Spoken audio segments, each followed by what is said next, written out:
Well, well, well. The Dallas Cowboys, of course, we already know beat the New York Jets. But what I want to look at today, among other things, is the 5 players that absolutely stepped up for the Dallas Cowboys. And will the Cowboys continue to give those players snaps? Let's talk Cowboys. We're about to talk facts. Let's go! The Dallas Cowboys. They are on their way. Feeling real good about 2-1. First quarter of the season over with. Man, we about to turn this thing up. Let's go. Welcome, Cowboy fans and Cowboy haters alike. I'm the G, and I'm the host of Let's Talk Cowboys, where we talk facts. And as you come into this live stream, please share, subscribe, hit that notification bell so you know the next time we post another video or go live. And yes, we are live. And if you haven't become a channel member subscriber yet, please do. We have a lot of more things coming up this season. Now let's talk facts. Man, let me tell you, I have to say, the start of this season, as crazy as it's been, I think it's going in the right direction. Brian Schottenheimer is doing pretty much everything he said. Dak Prescott is exceeding even my expectations so far. Dak Prescott is absolutely balling. And so many people are acknowledging it. But there is more work to do for the Dallas Cowboys. And what's exciting about this team is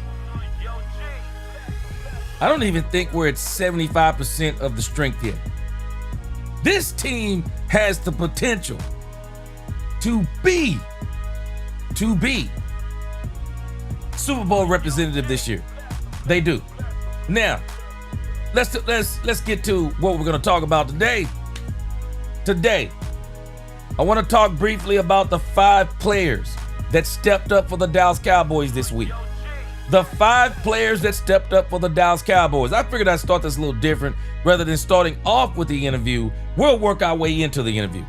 So we're going to talk about the 5 players that stepped up for the Dallas Cowboys. The Jerry Jones interview for 105.3 The Fan. The Cowboys power rank. Man, the Cowboys power rank is crazy this week. The Cowboys power rank. We're going to talk about that a little bit. Cowboys signed a player to the practice squad today. Not anybody that we should probably be jumping up and down about, but nevertheless, the Cowboys signed somebody to the practice squad. And then we'll listen to a couple of player interviews. I did a video today on the one with Ryan Flanoy. Absolutely incredible human being. I'm telling you, man, the more I hear about this dude, I'm telling you, the more I love it. But we're going to listen to him. I think we'll listen to Maurice Leofau. Brandy Mahoney, you got to forgive me. I fell asleep again. Man, y'all got to understand, man, I've been putting in some work on this channel, and then I've been doing my other work too. Man, I have been putting in some work. What I'm going to have to do, Brandy, is I'm going to get me I'm going to start drinking some coffee around 7 or 8 o'clock on the nights I'm going to do Cowboys After Dark. So forgive me, but get on me at the same time. I said I'm going to do Cowboys After Dark. I'm going to do Cowboys After Dark. I absolutely love doing it. I just got to get my doggone sleep back together. All right. Let's get this thing going. Let's get a quick roll call in here, and then we're going to get right into these top 5 players. Appreciate y'all rocking with me. Let's go. Derek G up in this thing. All is well. Derek G, appreciate you. Doomsday Cowboys. Yeah, Doomsday. I am excited about Brian Schottenheimer. I have been from the beginning. Yeah, Tony Perry, what up with you? Good to see you. John Henry up in this thing. My right-hand man, Daniel M. What's going on? Daniel M said he's talking about Boss Cowboys talking about trades. I'm not going to talk about any trades yet. I'm not going to talk about any trades yet here because I still think the Cowboys have a lot of work to do with the players they already have on their team. I think the Cowboys need to get this roster settled of who's going to be who before we even start talking about, well, anybody who want to talk about trading, they can talk about it. But I'm not going to talk about it because I'm still digging for the gold on this team. We can't look past the team. At least I'm not going to. I mean, we're going to talk about this with these 5 players, Daniel Lim. You'll see where I'm going with this. Dominique Pittman, my man, what's going on? It's time to bless him. Let's go.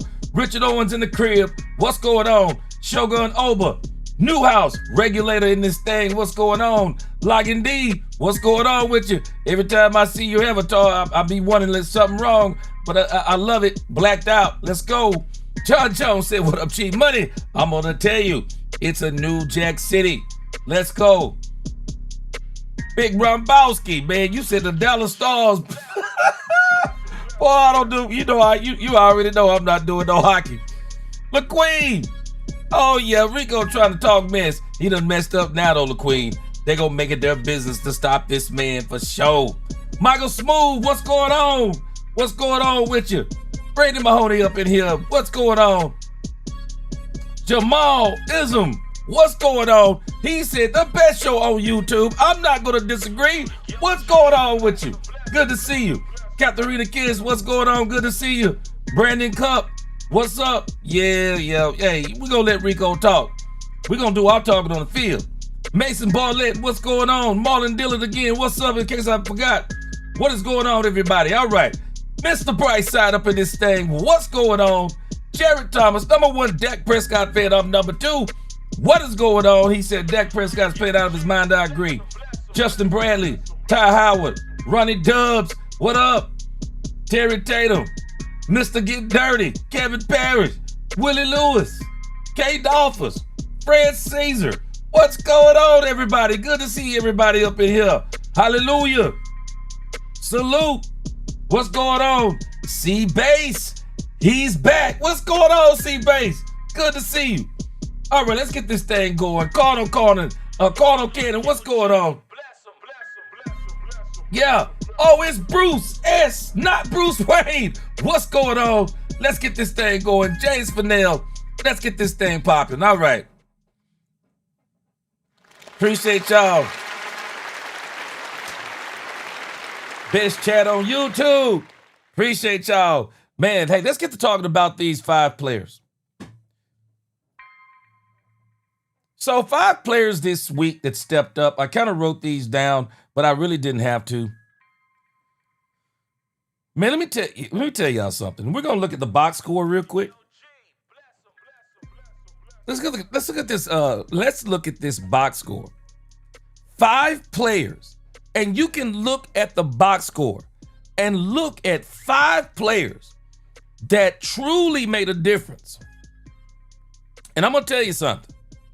I can appreciate all of the competition, yada yada yada. I can appreciate all of that, guys. Let me hold on just a second. Do a little housekeeping.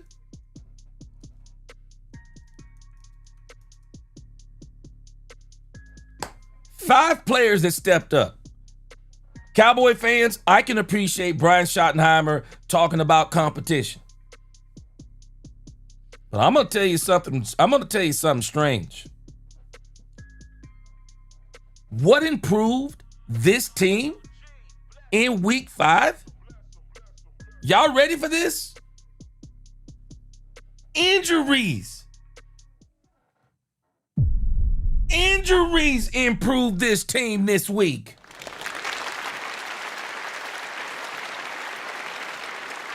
It was injuries.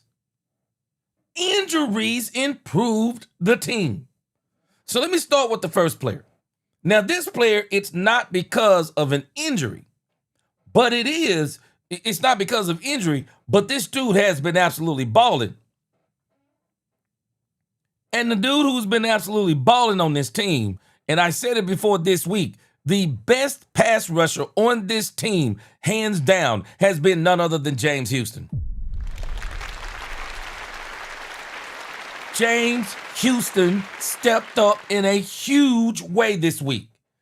James Houston stepped up in a huge way. Let me look at something else real quick.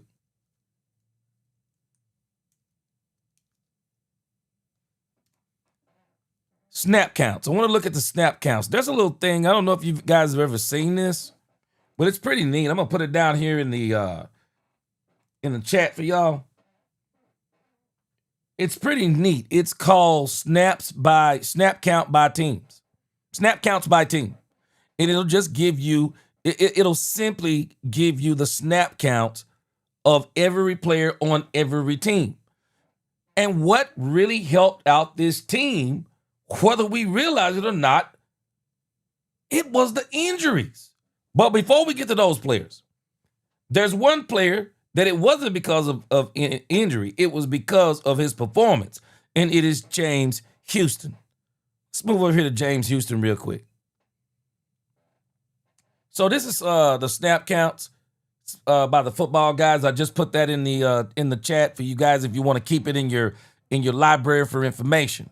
So James Houston the fourth. James Houston the fourth, 27. And as a matter of fact, I take that back. I forgot about this. James Houston, it was because of injury. I forgot. Marshawn Nealon is injured. And I believe because Marshawn Nealon is injured, James Houston's snap count went up to 27. He went from 10 to 15 to 14 to 22 and then to 27 this week. Marshawn Nealon, of course, was not on the thing. Dante Fowler stepped up. He balled. Dante Fowler balled. I got to give him credit. Donovan Ezeraku continuing to improve, doing his thing. Sam Williams, he's been Sam Williams. Not quite what we thought. But again, James Houston got more snaps because of Marshawn Nealon, and they all did. But James Houston, it is because of injury. We can tell, I love the competition stuff, but we have to realize some of the best things that have come out of these injuries are the players who we believed all along should be starting. We've been talking at least 3 weeks that James Houston should be getting more snaps. There is no way James Houston should have ever been getting, look at this, 14 snaps. Criminal for this man to even think about 14 snaps for this man. Criminal. Nevertheless, they stepped him up to 27 this week because of injuries. And look what happened. This dude balled out. James Houston, one tackle, one assisted tackle, 1.5 sacks. Yeah. I can appreciate all the competition talk, but a lot of this stuff is because of injury. It's because of injury. And James Houston, because of injury, he's one of the 5 players that stepped up for the Dallas Cowboys this week. And it's crazy to me that the players that all stepped up, for the most part, they're all on defense. Guess what? Brandon Cup, you just took the name right out of my mouth. And I hope it stay out of my mouth, and I hope he stays on the bench. Jack Sanborn. Maurice Leofau and Shamar James balled out. Maurice Leofau and Shamar James balled out. This is why they got more opportunity. I mean, I can understand. Oh, yeah, man, you know what? I appreciate all the practice stuff, but obviously practice ain't telling them what they need to know, because I don't see how practice didn't tell the Cowboys long before last week that James Houston should have got more snaps. Malik Hooker, it took an injury. We're gonna talk about him, but it took injuries. Man, Jack Sanborn, I don't care what injury. It shouldn't have been an injury. It shouldn't have been an injury for Jack Sanborn. for Jack Sanborn. And I don't know, it looks like here said he had 16 snaps. But I'll tell you this, Shamar James had 60 snaps. Shamar James had 60 snaps.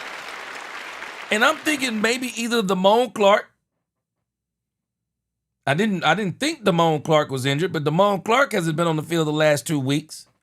So because of Damone Clark, Maurice Leofau, he got 21 snaps this week. Maurice Leofau made one of the biggest plays of the game that turned the momentum around in the game with that punch-out fumble. And then, of course, again, Shamar James was 60. And this was because, I don't know, maybe it wasn't because of injury with Jack Sanborn, but I thought Jack Sanborn was injured. And Shamar James got 60 snaps.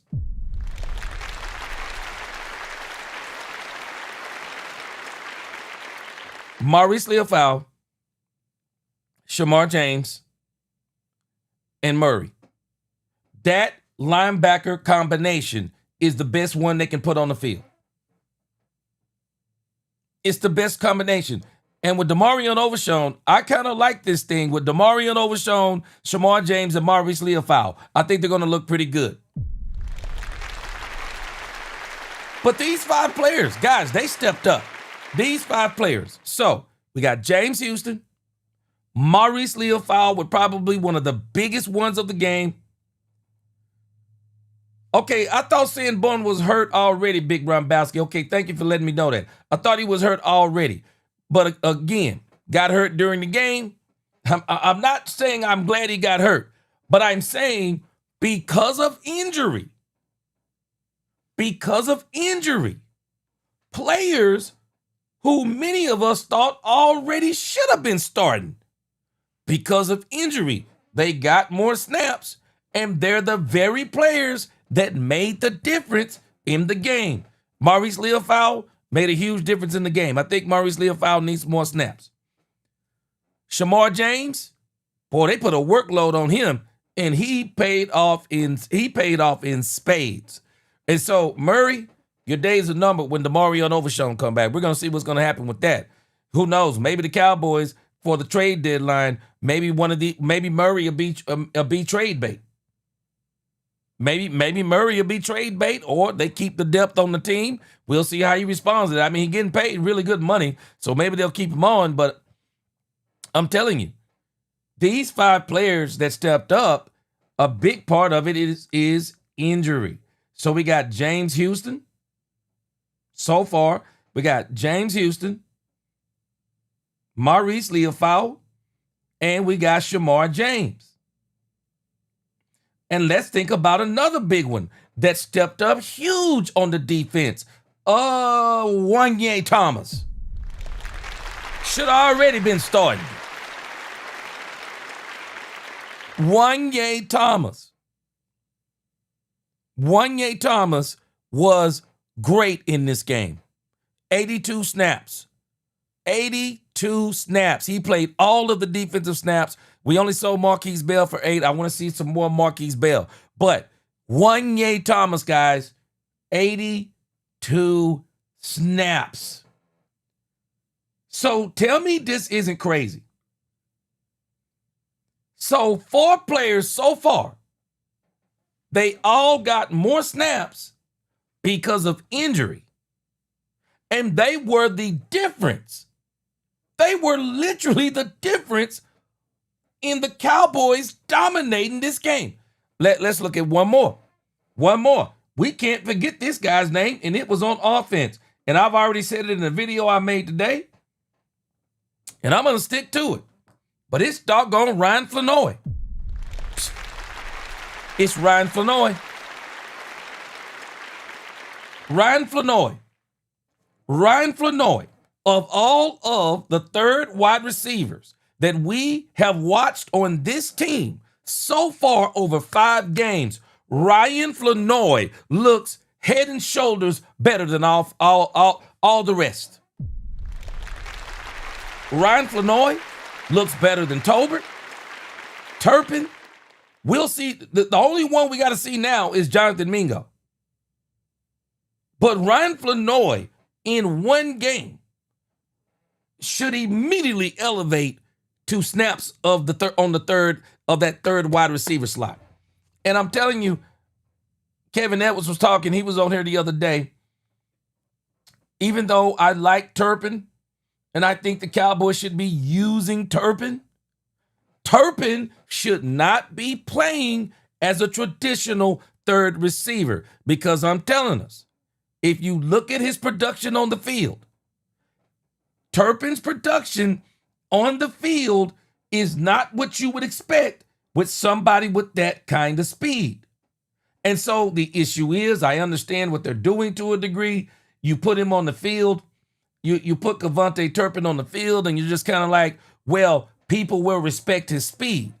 Okay, but you're saying people will respect his speed, but you're really taking away the number one reason why you want him playing on the offense. Where are the explosive plays? Where are the explosive plays?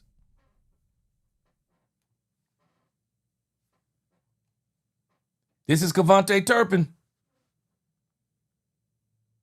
Where are the explosive plays? Where are they? Through 4 games, he was hurt in the 5th game. Through 4 games, we've only got 1 touchdown from Cavante Turpin. I'm sorry, I'm expecting more. He just becomes a decoy. He really just becomes a decoy. He's a smaller wide receiver. I think in some instances, he's harder to see for Dak Prescott. It's a different type of throw to a smaller receiver, especially when you're trying to hit him on crossing routes, shallow crosses, deep outs, dig routes. It's a different type of throw. Cavante Turpin literally needs to be wide open when you throw it to him, because a smaller wide receiver in a tight window, bigger cornerbacks, similar to what we saw in 2023 in the playoff game, bigger cornerbacks can get over those smaller wide receivers. We pretty much know now. I mean, Jerry Jones called it the Dak-friendly receiver. 6'2", 6'3", big body receiver. That's kind of what we're talking about. They're taking an element from themselves by allowing Cavante Turpin to just play traditional third receiver. I just don't think that's his strength. First game he played, he was 2 for 2, 16. That was the Philadelphia Eagles, 18 yards. New York Giants, 4 for 4, 47 yards. 1 touchdown. He played against the Bears, 2 for 2, 64. 2 receptions, 3 targets. 2 receptions, 3 targets, 64 yards. Had 1 explosive play, looked like. Longest was 37. So then you get him against the Green Bay Packers. He had 3 receptions, 30 yards. 15 was his longest. That is not what you want from Cavante Turpin. That is not what you want from Cavante Turpin.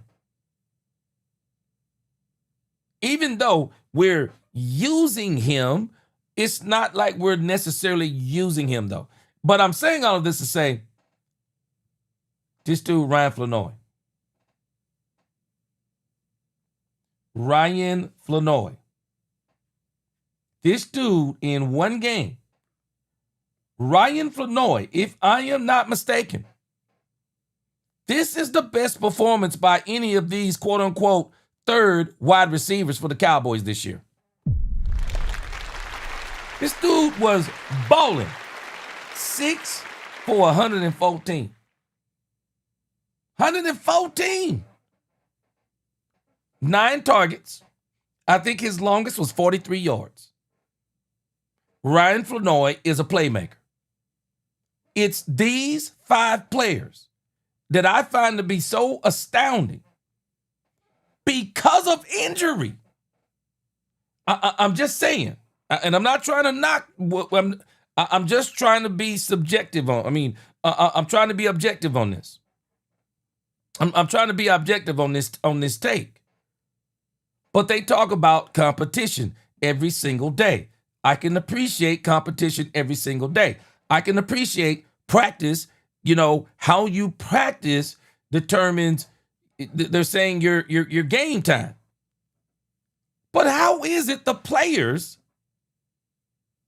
who have been the backups for the most part, they come into the Jets game? The defense looked totally different with Wanye Thomas. Totally different with Shamar James. Whole lot more speed from the linebackers position. Looked totally different. And we've already seen this with Maurice Leafau. Looked totally different with those combinations. And don't let me get honorable mention. Nate Thomas played pretty good. I mean, he got beat a few times, but he also played pretty good. I'm just wondering, man, you know, these 5 players, all backups, I just wonder if they played against the Chicago Bears, what would it have looked like? I really do. D. Fox, what up? He said, I just hope politics don't play a factor when those guys get healthy. Yes, sir. Because that's exactly where I'm going. Ryan Flanoy does not get to go back to the practice squad. Ryan Flanoy does not get to go back to the practice squad. Ryan Flanoy, while he may not be as fast as Kevontae Turpin, he is a better wide receiver. A wide receiver. He's a better wide receiver than Kevontae Turpin. He's a better wide receiver. I want Kevontae Turpin out there, but I want Kevontae Turpin out there on more explosive plays where the intention is to get the ball to doggone Kevontae Turpin. Kevontae Turpin, in actuality, let's look at Kevontae Turpin's snap count. Let's look at Kevontae Turpin's snap count. What is his snap count's been like? This is too much. Look at this. This is too much for Kevontae Turpin.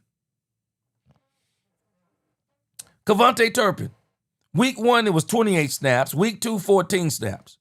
Week 3, 49 snaps? What?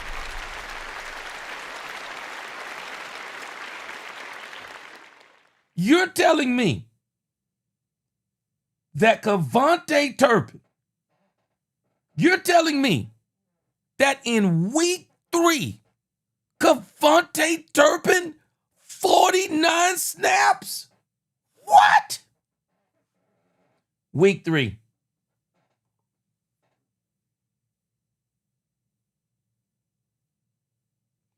Week 3 was the Chicago Bears. What?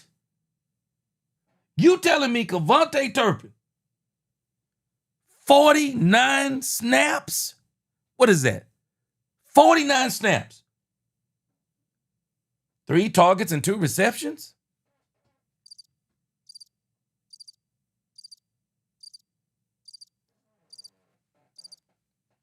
You got to use him better than that. You have to use Kevontae Turpin better than that. It has to be quality over quantity. He's a big play player. I don't need, if I want a 7-yard shallow cross, I don't need Kevontae Turpin for a 7-yard shallow cross. Give me Ryan Flanoy. Give me Ryan Flanoy. A 15-yard comeback. Give me Ryan Flanoy.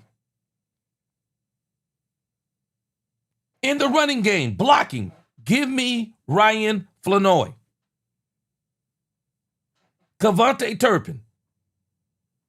Okay, if you're going to give me 15 snaps, 20 snaps of Kevontae Turpin, I need 10 of those. I need maybe 10 of those snaps to be decoy snaps, and I need 10 of those snaps to be big play, explosive snaps. We're getting this dude the ball down the field, deep crossing routes, fly routes, running reverses. We're doing something with Kevontae Turpin to where people are going to understand. Nah, bro, we ain't just running this dude out here 40 snaps and he ain't doing nothing. No, when he's out here, you need to be alert every single time, because when he comes in, it's a 50-50 chance, bro, we about to go big play on you. But if you're going to run him, if this is what you're going to do with Kevontae Turpin, 49 snaps, week 3, 42 snaps week 4. Bro, you're not going to get what you're wanting out of Cavontae Turpin.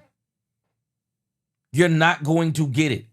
And I don't find it to be strange. Even though it was the New York Jets. Dak Prescott is balling out of his brain. I'm telling you, he's balling out of his brain. But the offense, it looked even better. With Ryan Flanoy almost being the primary receiver. Dude, what? I'm telling us, this is not a knock on Turpin because I don't look at Turpin as a traditional wide receiver. The dude 5'9", he's probably less than 170 pounds. He might be 170. He tough. Don't get me wrong. He tough. I want him on the team. But I want his snaps condensed. I need 20 snaps, but I need him to be more concentrated to where they're, hey, man, we got to get, 10 of these snaps are going to be explosive plays and 10 of them are going to be decoy. But no matter what, when they see Cavontae Turpin come in the game, I want them to change up everything they're doing and start adjusting and saying, uh-oh. But if I'm just going to line him up as a third wide receiver and just have him running shallow crosses and short out routes and dig routes, oh, come on, man. You don't even need a fast cornerback to hold him like that. You need to put him in a situation to where he is always a threat. And the way they've been playing him, he's not always been a threat. But Ryan Flanoy. Offense looked a lot different with Ryan Flanoy somewhat being the primary receiver. And so 5 players that stepped up. Yeah. Again, James Houston, Shamar James, Maurice Leofau, Wanye Thomas, Ryan Flanoy. Found it to all be strange. They all got more snaps because of injury. And they looked better than the starters. Come on, man. Come on.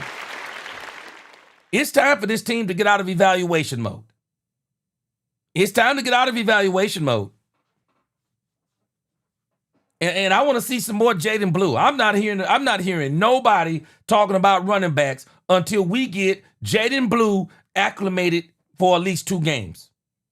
You give me 2 games and show me what Jaden Blue can or cannot do, and I'll agree with you. But right now, I don't want to hear nothing about no running backs. I've been hearing now people talking about Nick Chubb. I'm not opposed to bringing in Nick Chubb.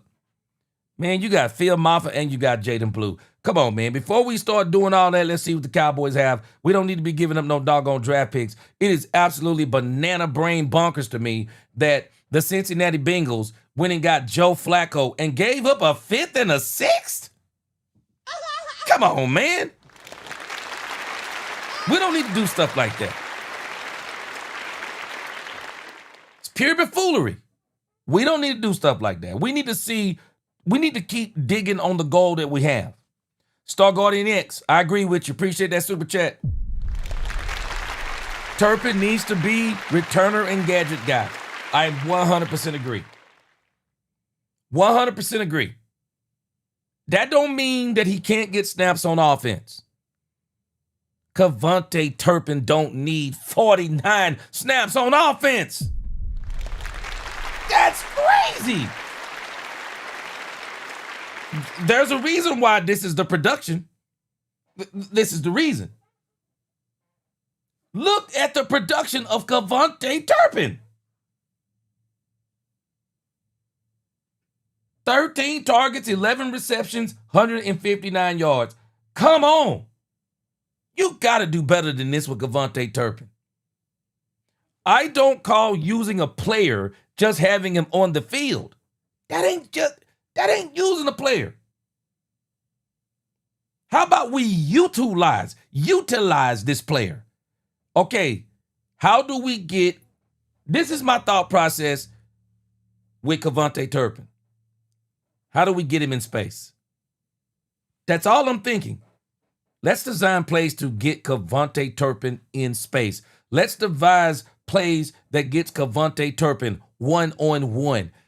Let's get him to where we can match him up on a linebacker or a safety. Let's put the defense in uncompromising situations.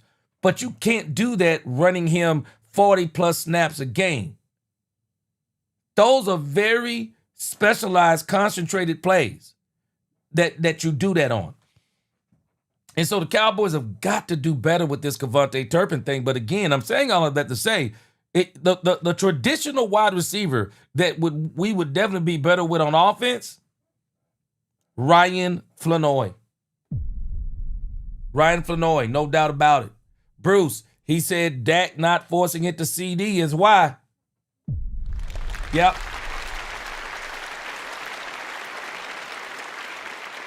That played a huge part too.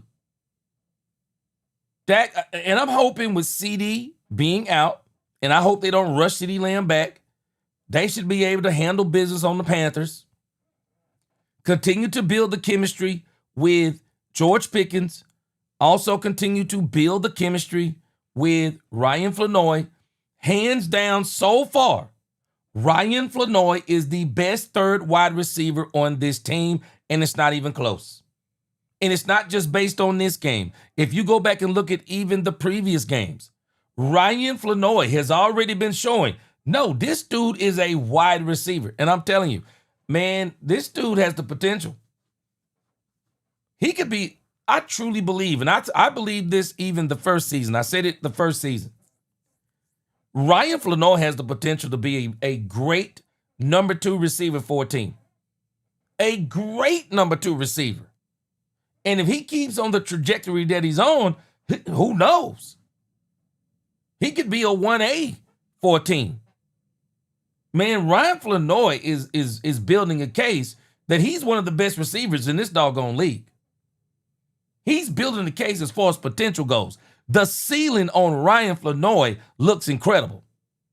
And I can tell you this, Ryan Flanoy in his second season looked better than Jalen Tolbert in his second season.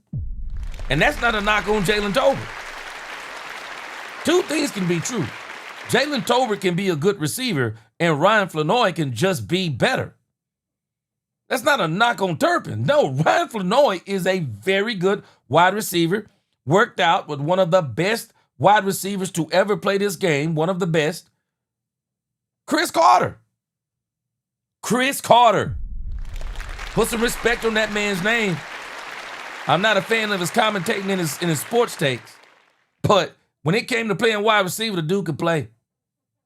Shoot, Star Guardian Nick said if Flanoy goes back to the practice squad, he gone. Shoot, they can't put him back on the practice squad. You right. You can't put Flanoy back on the practice squad. He's too good of a wide receiver.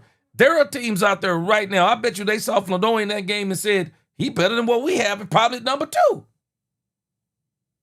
They got to utilize him. They got to utilize him, Star Guardian X. He said, best example, imagine Turpin in Andy Reid's scheme. Yep, exactly. Exactly. Turpin is that dude. You don't need him to play 45 snaps. No, Turpin is that dude you need about 20 snaps. Turpin is that dude you bring in and say, hey, we're gonna run a reverse. Turpin is that dude you say, hey, let's run a quick wide receiver screen. Turpin is that dude you say we're gonna run a flea flicker. Turpin is that dude that you get you get a pick play and you get Cavontae Turpin matched up on a linebacker, matched up on a safety, let him go deep. That's Cavontae Turpin. Even if it's a short route, hey, let's get a rub route. This is gonna get Cavontae Turpin in space, and it's a foot race from there. You got to really be that clever with Cavontae Turpin. But to play Cavontae Turpin as a traditional wide receiver, it don't make sense. I mean, I really think they're hurting themselves. I understand what they're doing, but I think they're hurting themselves by having him play all of those snaps, especially when you got, now we know, Ryan Flanoy. And so the next thing we got to see is what in the heck is Jonathan Mingo, and then we'll kind of know exactly where we are on this wide receiver pecking order. But I'm telling you, man, these 5 players, put them in your Cowboy Rolodex. James Houston, I think he's going to continue to ramp up. I think the Cowboys pretty much know now this dude is a monster. I want to see more James Houston and Jadeveon Clowney on the field at the same time. Dante Fowler, got to give him his props. Dante Fowler finally played the way we had been wanting him to play. Dante Fowler played his butt off. But again, James Houston, Shamar James, Maurice Leofau, Wanye Thomas, Malik Hooker comes back healthy. I don't care what they do. Do not let this dude start over Wanye Thomas. Wanye Thomas and, of course, Ryan Flanoy. Those 5 players stepped up for the Dallas Cowboys, and there is no way those players can go back to the bench if the Cowboys are really serious about winning. Let me read a few comments, and then we're going to move on. Bruce S. said, bashing Jerry on TV for Michael trade is over. Oh, man. Hey, Bruce says, it's amazing. I'm still waiting on people to say that, even if they don't apologize, I'm still waiting on people to say, hey, Jerry was right. That's all I'm waiting on. You don't even have to apologize. Jerry was right on this. Jerry was right. 2 things can be true. Jerry was right. Michael Parsons is a great player. 2 things can be true. We got to start learning that. It don't have to be either or. Lock and D says, Shotty been sitting players. He ain't with the favorites. Something is up. I don't understand it. I don't understand it because the players that he hasn't been let play, when those players play, these players they're better than the starters. I don't know what they're looking at in practice. C-Base, he said facts. Brandon Cupp said, I agree with G about Turpin. We need that run back danger more than him route running, and especially don't line him up as a running back for real. He's out there too much. And the way they're using him is not really impactful. You're exactly right. Dang Lim said, well, we could get back some of our old linemen back for this week against the Panthers. Dang Lim, I'll tell you this. I mean, I'll be honest with you. I really think the Cowboys could wait another week. I mean, I really think they could I think they could wait a whole nother week. I wouldn't be in a rush to bring anybody back. I wouldn't. I just wouldn't be I wouldn't be in a rush to bring anybody back. Let them get healthy. Lock and D. If we beat the Commanders, we're beating the Commanders. If we beat the Commanders and the Panthers, I'll say we will make a move. We have to win a couple games. Yeah, we're beating. I truly believe we're going to beat the Commanders. We just seem to have their number for whatever reason. I think we're going to beat the Commanders. D. Fox said Turpin is fast, but he's too small at that position. Yeah, he isn't built like Tyreek Hill. He's more of a Trayvon Austin. Yeah. And this is the very reason why I think it's not a problem playing him at wide receiver. I think they're playing him too much at wide receiver. And when you bring him in, because if I want a true wide receiver playing the third wide receiver, well, for me, that's Ryan Flanoy. Leave that to Ryan Flanoy and Jalen Tolbert. Leave it to Ryan Flanoy and Jalen Tolbert. And then, of course, again, that when you do bring him in, teams start going, uh-oh. And then you can use him as a decoy on half those plays. And then, just when you catch him sleeping, then you can hit him on some big plays. I see Newhouse said trade Tolbert. My sister Lisa Worley, where she at? Make sure y'all don't be saying that too loud. Dustin Roberts, what's going on? Dustin Roberts said, oh yeah. Dustin Roberts, I gotta tell you right on this. Javonte Williams. Matter of fact, I'll probably do this story tomorrow. 105.3 The Fan did a thing where they said Javonte Williams has become the biggest bargain in the NFL.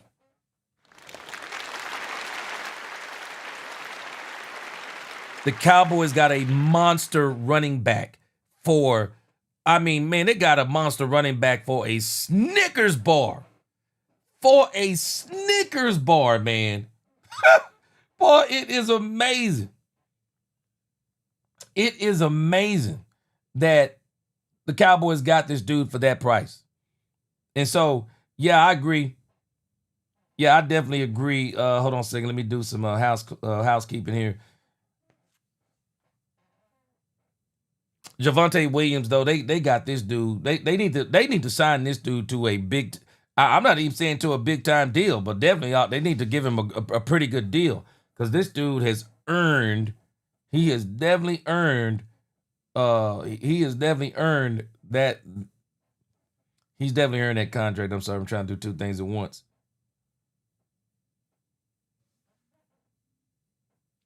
But yeah, I really think the Cowboys should sign him too.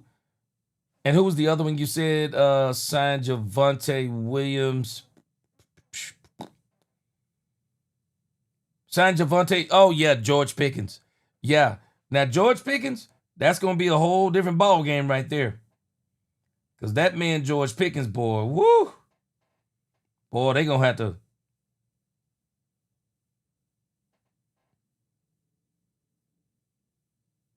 Yeah, they going to have to pay that man.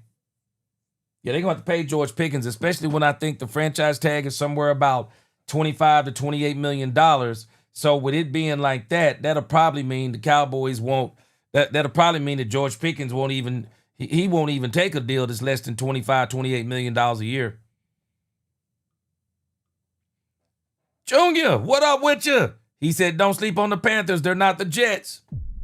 Yeah, you know what, though? I think they could be worse than the Jets. And the reason why I say that is what's his name? Bryce Young. I'll never understand it. I'll never understand people who get quarterbacks that small. Bryce Young has not been good. Bryce Young has not been good. I mean, he's flashed here and there, but he hasn't been good. Smaller quarterback. I think the Cowboys are going to give him fits. He's not that great of a runner either. He's not Kyler Murray back there in the pocket. Yeah, we're not going to sleep on the Carolina Panthers, and especially since Rico Dowdle decided to open up his mouth. I think the Cowboys are going to make it their business. They're going to make it their business to stop this man. What's going on, recent money? What's going on? That's the kind of money we all need, ain't it? Reality Cowboy. Reality Cowboy. You better stop being this. You better stop this kind of reality right here. He said, Reality Cowboy said Flournoy playing better than CD and Pickens for real. If he does this this week, third wide receiver is all I'm playing when CD returns. 3 wide receivers is all I'm playing when CD returns. Good luck stopping that trio. That's why I am Reality Cowboy. I think it's about time the Cowboys kind of get off this whole evaluation process. Dak Prescott already said it. He said after the next game, the Cowboys should know their identity. Okay, once you know your identity, it's time to lock down. We already know who the 1 and the 2 is. I think the Cowboys will serve themselves better locking down also a number 3. And Reality Cowboy, I just think Ryan Flournoy has earned that number 3 spot. Ron Hanna, what's going on? All right, let's see. Oh, man, Ron Hanna. Bro. I didn't know you lost your oldest son. Oh, man, bro. I hate that, man.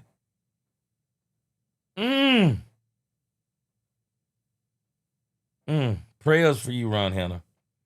Prayers for you and your family, bro. The one thing a parent don't want to do is bury their children. Boy, I feel sorry. Ugh. My heart goes out to you, man.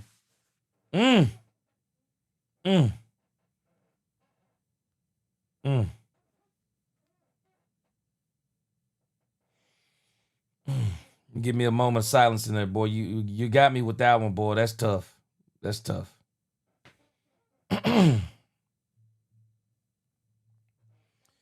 Appreciate you rocking with us today. Man. I hope this bring you I hope this brings you some kind of, just kind of get your mind a little bit occupied for a while, my brother. Man, I hate that boy. Woo. All right. All right. All right, let's move over here to this Jerry Jones. Let's move over here to this Jerry Jones conversation. Give me a second to get myself together. Let me see here. Boogie down pun, what's going on? Jerry, wake up and go get Breece Hall. We don't have a running back number 2. Now, Boogie down. I would agree if man, we gotta give Jaden Blue a shot. We got to give Jaden Blue his shot. We have to. We owe it to Jaden Blue to give him his shot. Give him his shot. Let's see what I would hope we could actually even get Phil Maffa in, because there is no reason with the way Javonte Williams is running. There is no reason to go and get one of those type of running backs yet, knowing you're going to have to give up draft capital. The Cowboys don't need to give up draft capital until they know they need to give up draft capital. See what Jaden Blue is. Give Jaden Blue 2 games. That is more than enough before the trade deadline. Give him 2 games. The trade deadline is somewhere, November. You could literally give him right now. Give Jaden Blue 3 games. There's no reason to jump out there and get Breece Hall. No, don't jump out there and get Breece. Let's see what Jaden Blue is. I think Jaden Blue is going to be great for this team. The Cowboys just got to give him his shot, because we're already seeing these players that they gave a shot this week. Look how they looked. Let's work from within first before we start working from without. And this dude is the one player that we have not given a chance. And I'm not buying all this practice stuff because these other players that were sitting on the bench were sitting on the bench. Why? Because of practice? Wanye Thomas sitting on the bench because of practice? James Houston, Shamar James, Maurice. No, I'm not buying it. Got to give these guys an opportunity. Brandon Cup. That's my point in that first segment. Out of these injuries, we see kind of what we got with this team, that there are some players that were not starting that probably should have been starting. Ryan Flanoy is the best third receiver the Cowboys have. Dak Prescott, George Pickens, they're getting their chemistry. Nate Thomas in the future may actually be an answer to say we can save some money by either trading Terrence Steele or however we want to do it. Let's see here. Big Rumbowski, he said, it's not the front office that falls in love with players. It's that cap boy Steven falls in love with rookie contracts. He think you can build a winning team with a roster filled with them. And you know what? And Big Rumbowski, you can't. And that's a fact. You can't. You cannot do it. You have got to get some older players on there. Some of those veteran players really help. D Fox, he said, cut bait with Blue. Well, I'm not disagreeing on cutting bait with Blue, but I want to see what he is first. I mean, we at least need to see what the dude is. You don't cut that kind of speed. You don't cut that kind of speed. Jaden Blue will go somewhere else and be an absolute superstar. You don't cut that kind of speed. C-Base, he said, Newhouse, we be right here when you're back for you pick up right where you left off. Take your time, G. Yeah, man. Appreciate you. All right. Big Rumbowski, he said Jerry deserves some of the criticism thrown his way, but he's also the one willing to sign players to an extension. Yep. Big Rumbowski, my uncle been saying this for years. He said he's been saying this for years. When Stephen Jones takes over, he says it's gonna be a different story. Oh, he says it's gonna be a different story. Dominique Pittman said, G and Law Nation, the only ones who mentioned Ryan Flo. Hey, man. Great minds think alike, Dominique Pittman. Shoot, I'm telling you, I was talking about Ryan Flo last year. I was talking about him last year, boy. I thought he was the man last year, and it's time for the Cowboys, man. Enough's enough. Enough's enough, man. It is time. You got to get this team. Hey, let's make this team. Let's make this team what it can be. Let's make it great. Energy Plug, what up with you, my fam? All right. Let's get this thing going with Jerry Jones. Jerry Jones is always entertaining to me, man, especially after a Cowboys win. Jerry Jones always have me laughing, boy, because, man, I really do believe that Jerry Jones believes, and I'm going to give Jerry in his front office some credit. It's taking him some time. I think it's going to take him some time to get the defense and some of this stuff together, but I'm going to give him credit where credit is due. Man, the Cowboys have put together a great, I said this even at the beginning of the season, but I do think the Cowboys have put together a very good roster because, I mean, guys, truth be told, some of the depth on this team, I mean, I think we've all been kind of alluding to some of this stuff. Some of the depth on this team is better than the starters.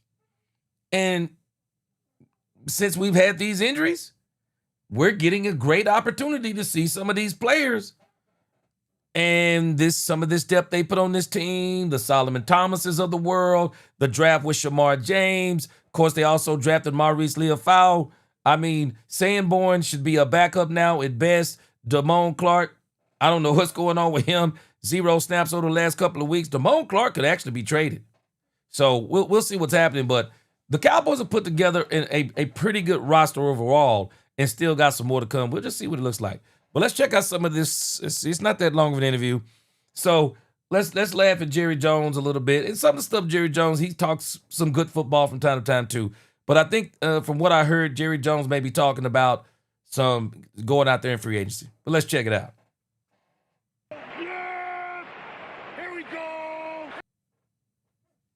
Texas Ford Dealers. Ford is the best in Texas on the official home of the Cowboys with Sean, RJ, and Bobby. Good morning, Jerry. How are you? Hey, man. Good morning.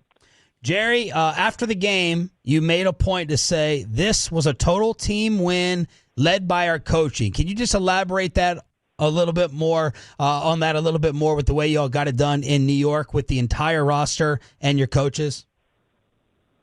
Well, that was the reason, because we were so limited relative to the guys. Let's take a point, training camp.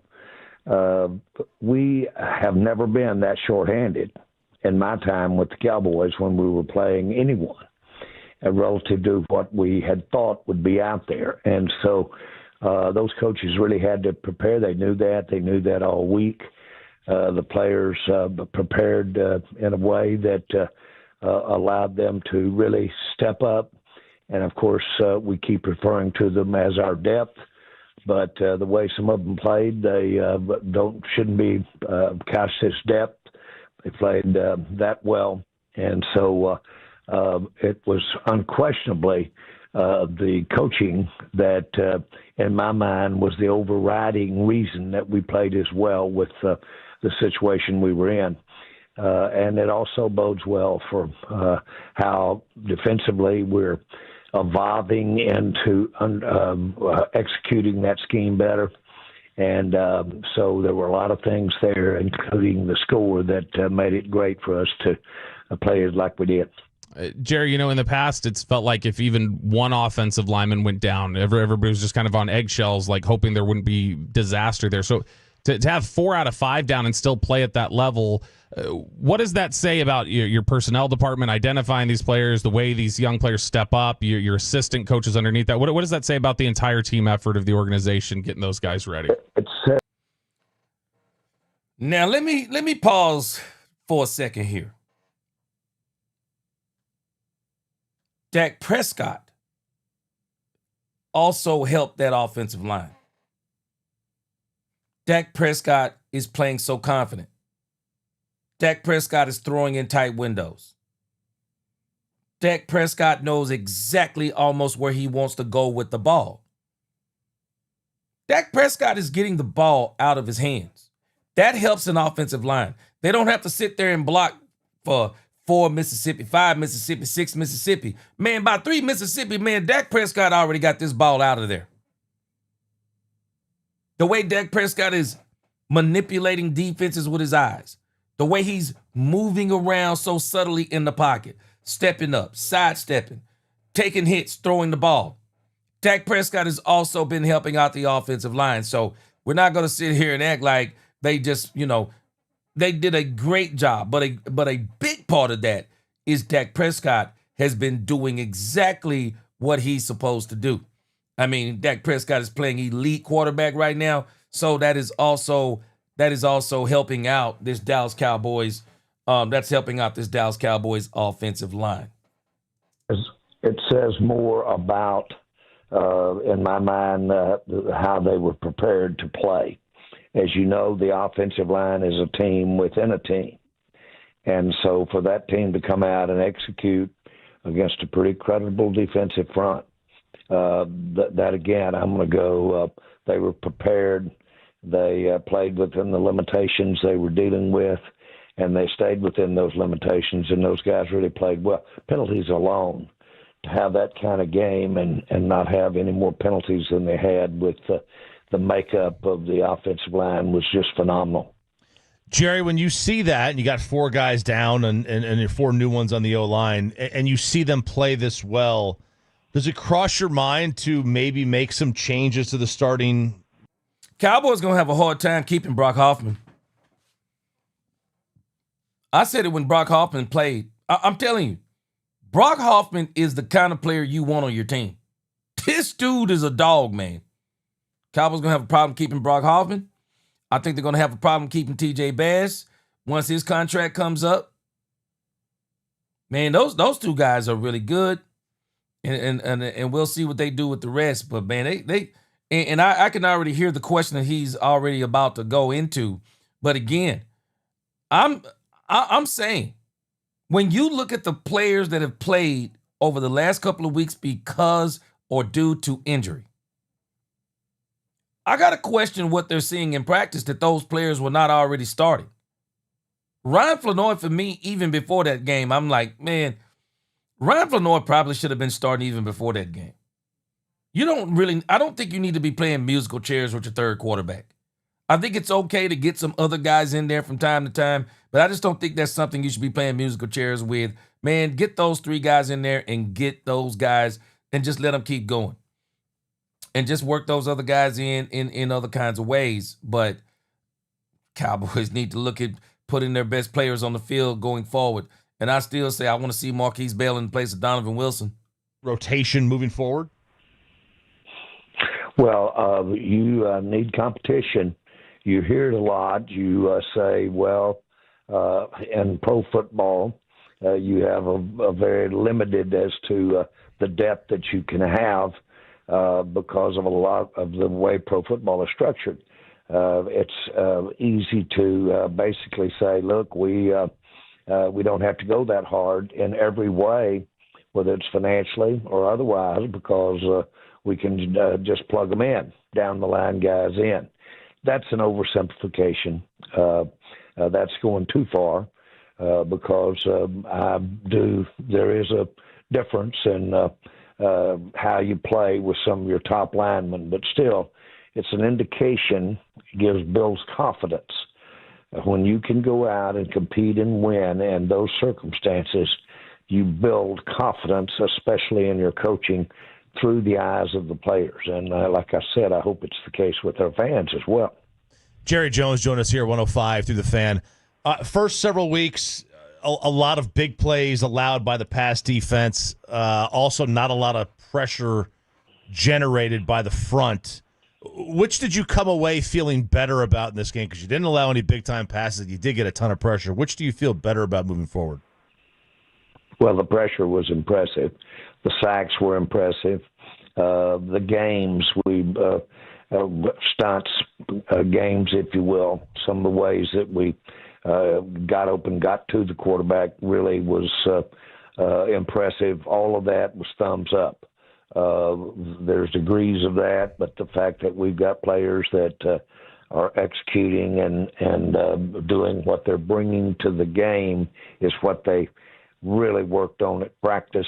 That's just an encouraging sign that the thing we're trying to coach up, the thing we're trying to do to have the kind of defense we want out there.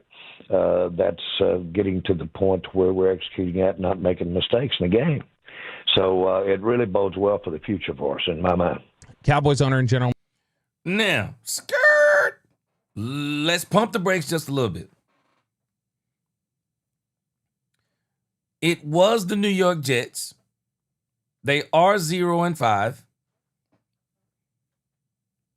But it's a great game. It's a great game to build on.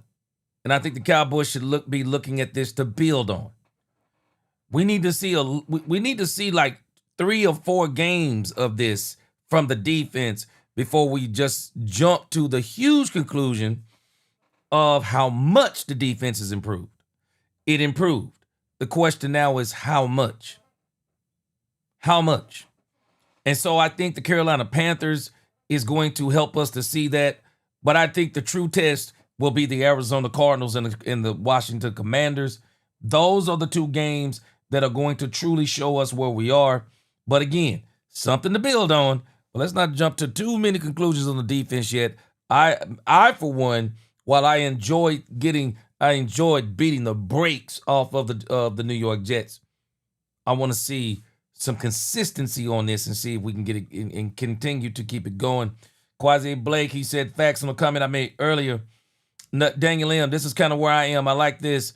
Let's give Blue until November the 4th. Let's give him his opportunity. I think 3 games is a good enough snapshot on Jaden Blue, not for him not to be on the team. No, Jaden Blue, keep this dude on the team. Jaden Blue is I think he's going to be a very good player and has the potential. Speed kills. Speed kills. This dude has the potential to be a superstar in this league. And let me say star. I don't want to go for a superstar. But when you look at the speed, Jaden Blue can be a game changer. Jaden Blue can be a game changer. So the Cowboys, they need to give him his opportunity. And I would love to see him give him his opportunity for the next 3 games. Kind of let him get his feet wet. Because I'm telling you, boy, he looked on that kickoff return. Jaden Blue was on another. Jaden Blue was on another gear, man. That dude got another gear. Jaden Blue has another gear. And I can't help but every time I see Javonte Williams break one of those runs, man, I can't help but think in my mind, boy, if that was Jaden Blue. Nobody would have caught Jaden Blue on at least 3 runs that Javonte Williams has broke out on. And I know on that Miles Sanders run, man, ain't nobody catching Jaden Blue, man. Jaden Blue got football speed, and you can tell. He don't just have 40. He ain't just got combine speed. That dude got serious. That dude got serious football speed. Manager Jerry Jones with us here on Sean and RJ on 105 through the Fan. Jerry, James Houston has been a big impact rusher for you guys, somebody that you signed late in the process and has stepped in and made a big impact. He's still only playing, it looks like, about 20 to 30% of the snaps each week. Is there a reason why he's limited in that area and you're not putting him out there a little more? Well, I look at it as one of our strengths. Excuse me. Isn't it crazy? They're asking Jerry Jones questions like he's a coach.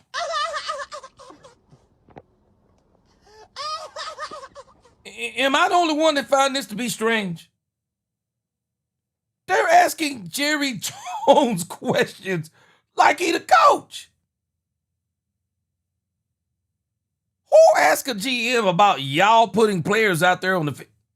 I know it's Dallas, but man, they asking this dude questions like he a doggone coach, man. James Houston is showing that he's got really pass rushing skills, and he's demonstrating that in games. When you can have the ability to have that kind of substitution, if you can have that kind of rotation, if you have the depth, the numbers, to literally having them out there 20 and 25 plays a game, that pass rushing, that interior on the defense probably has to give it up, energy, strength, all of those kinds of things. They're sapped, if you will, after so many snaps. when you can keep them that fresh, you've got a big edge. And the teams that we've had in my time that really were able to have that kind of rotation depth, you really had something, and I think we've got it. Jerry Jones here on 105.3 The Fan with Sean and RJ. It's DFW Sports Station. There were some MVP chants for Dak while walking off the field. Do you think he's playing at an MVP level? And I likened it to Romo at the end, Jerry. We know how much you love Tony, where it just felt like he had all the answers to the test and everything mentally was there. And Dak is kind of reminding me of that. Is that a fair comparison? And right now, is he giving you some MVP level play? Sorry. Yeah, I think it is a fair comparison. I think he is playing at that level. He is our obviously right there at the very top of the strengths of this team, and what a place to have it. Of all of the places. You know what? I'm going to disagree with the Dak Prescott-Tony Romo comparison. I'm going to disagree. Tony Romo and Dak Prescott are like night and day to me. Night and day to me. Let me tell you about Tony Romo. Tony Romo was a flat-out athlete. I don't think people understand how good of an athlete Tony Romo was. I'm not saying that Dak Prescott wasn't an athlete, because he was, but I'm just telling you about Tony Romo. What we are looking at with Dak Prescott is similar to Tom Brady. Now, before you start throwing tomatoes at me, mentioning Tom Brady and Dak Prescott in the same sentence, let me tell you where I am. We watched Tom Brady evolve into Tom Brady. Tom Brady, through work, practice, work, practice, and not only in having a great coaching staff helped him out too. Tom Brady worked to become cerebral. Dak Prescott. We have literally watched Dak Prescott evolve right before our eyes. Me and my wife was talking about this the other day. Dak Prescott has pulled off exactly what Tom Brady pulled off. Go back and look at Dak Prescott's photos today versus his photos of his rookie season. They don't look like the same people. And I would dare say the Dak Prescott today looks younger than the Dak Prescott of that day. Dak Prescott worked his butt off to get to what we are watching right now. Dak Prescott, and I never heard anybody say this about Tony Romo. Dak Prescott is one of the greatest leaders in football of men we've seen. I'm telling you, in the last 10 years, Dak Prescott is one of the greatest football leaders we have seen. I'll never tell you that about Tony Romo. Tony Romo was so good at certain things, Tony Romo didn't work at it. Tony Romo, as soon as the season was over, Tony Romo would go play golf. Why? Because he wasn't good. Tony Romo was a great golfer. Tony Romo actually tried to make the PGA Tour playing with the Dallas Cowboys. Tony Romo, it came so natural to him. Throwing the football was natural to him. A lot of things came natural to Tony Romo that Dak Prescott worked hard for. And Tony Romo didn't take being a leader serious until he got his last big contract. And it was then he started talking about, yeah, y'all wear your hat forward. Come on, bro, you done wore your hat backwards the whole time. You get this last contract, all of a sudden now you got this big time contract you're going to try to change. It was Jerry Jones that had to put in stipulations about Tony Romo needs to be the last one out the building, first one in the building. Tony Romo wasn't doing that before that last contract. Tony Romo didn't do that until they gave him that big-time contract and the expectations that came along with it. Dak Prescott been doing this. They are not the same. They are not the same. I would dare say Dak Prescott is on another level than where Tony Romo was. Tony Romo, it was like Tony, the laser focus, for example, we see with Dak Prescott right now. I never saw that in Tony Romo. I never saw that in Tony Romo. And I like Tony Romo. Tony Romo was a good player, took a lot of undue criticism too, just like Dak Prescott does. But man, for them to start this comparison between Dak Prescott and Tony Romo, man, I don't care what you show me in the numbers. The numbers are just a part of the story. Dak Prescott and Tony Romo are not the same. And Tony Romo played on some show-nuff good teams. Some show-nuff good teams. Didn't make it. Dak Prescott, to me, has only played on, at this point, I'm thinking about maybe, I really think, the 2016 team was probably the best chance that Dak had because it was like playing with house money and all those things. But again, nevertheless, long discussion, short. Now, Dak Prescott and Tony Romo not the same. Dak Prescott takes care of his body more, works harder.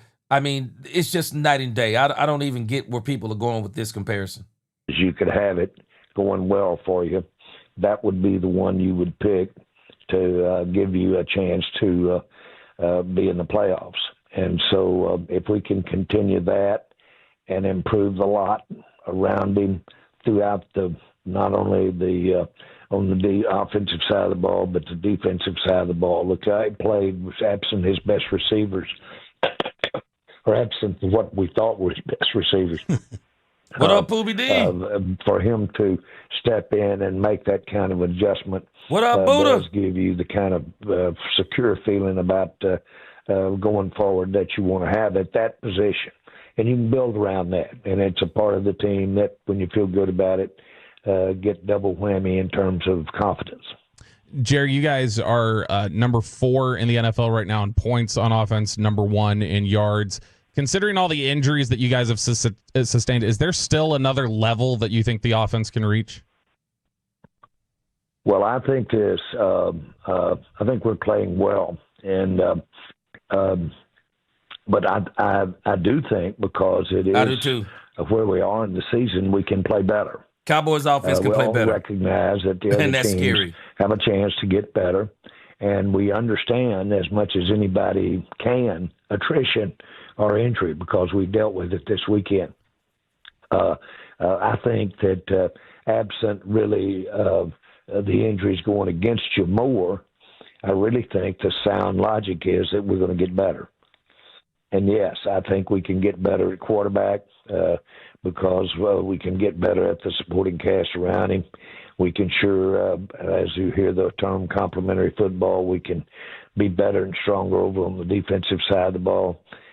So if we can have and not get out of this thing early, which is what the game was about the other day, if we can continue to stack them up and have a win, then by the time we get to the end, we could be a much better team than when we started. Oh, yeah. That's the ideal recipe for going into the playoffs.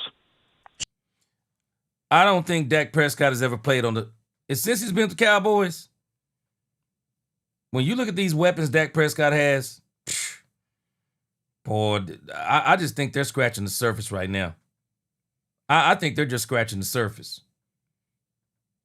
The way Dak Prescott it's not the way he's playing. The way Dak Prescott is seeing the game. And with the weapons he has around him, and with the play calling that Brian Schottenheimer is willing to do along with a running game, man, boy, you think 37 points is something. This offense has the potential. If they want to, if they really get this thing going, man, 42 points won't be nothing for this offense. Boy, I know that sounds crazy. 40 points won't be nothing for this offense. All we need this defense to do, we're not even asking for top 10. Bro, if y'all can just get to number 20, The number 20 ranked defense. If y'all can hold every team the Cowboys play from this point forward to 21 points, the Cowboys will go undefeated for the rest of the season.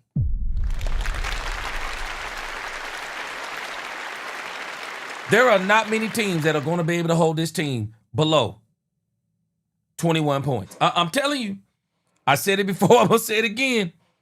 Boy, when I look at this on the Jimmy Johnson scale, it's starting to smell 91-ish, 92-ish as far as the offense go.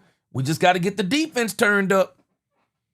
If the Cowboys can get this defense turned up, every team we play from this point forward, they are in trouble because the pressure will be so immense on them. They'll come into the game knowing there are only two ways we're getting out of this stadium or getting out of this game with a W. There are only two ways. We're either going to have to hold the Dallas Cowboys below 21 points, or we're going to have to score 37 points. Because that's kind of this team isn't even hitting on all cylinders yet. Dak Prescott, man, people better put some respect on this man's name. Put some respect on my name. You understand me? When y'all say my name, put some respect on Put some respect on this man's name. Man, this man went up and put up almost in the words of Michael Irvin, 40.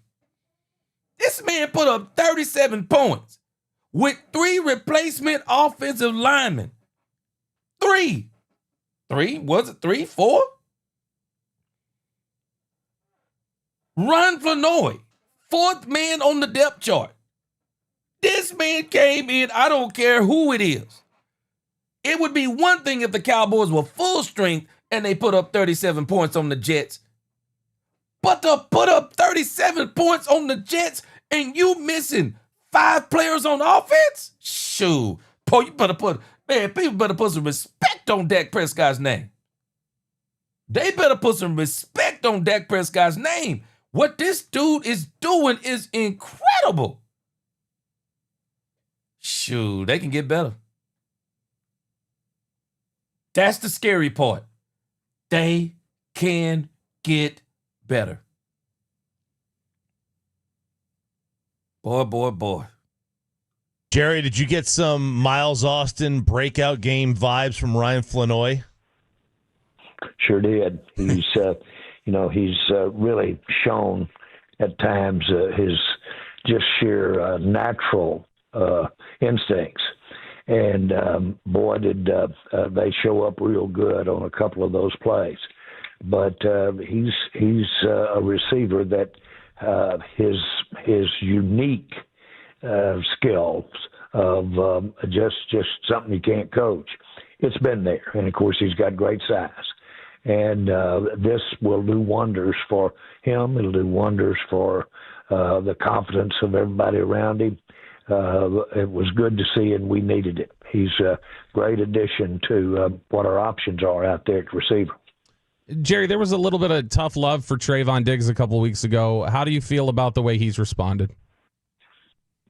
Everybody's very pleased because he has the early part of this year training Real camp. Darryl, what up? Then in his off season, he's had what seemingly was a slow time or a where are you Diggs time, and he's come through that, and he's actually inspiring everybody by the way he's coming through it, taking his licks, and has basically really improved and gotten better. I know this. He's unique in a lot of different ways. I'm glad we got him. Jerry, we talk about those injuries, a number of guys on the shelf, CeeDee Lamb, Tyler Booker, Tyler Smith, several others. Is there anybody you're anticipating could be back this weekend for Carolina? Yes, and we'll probably should be a little cautious as to how we say this because we need to see them, work earlier. But we've got our fingers crossed on Turpin, and possibly it would be a stretch but we could have one of those offensive linemen come in. Jerry, speaking of fingers, when you gave the Jet fans the finger, were you just telling them how many wins they're going to have this year, or was that like their IQ? Bruce S., I appreciate that super chat. Bruce S., I'm telling you, man, my uncle keep telling me. He said, boy, when Jerry's out this thing, he said, boy, y'all think the Jerry cheat? He said, it's Stephen Jones. Woo! It's gonna be tough.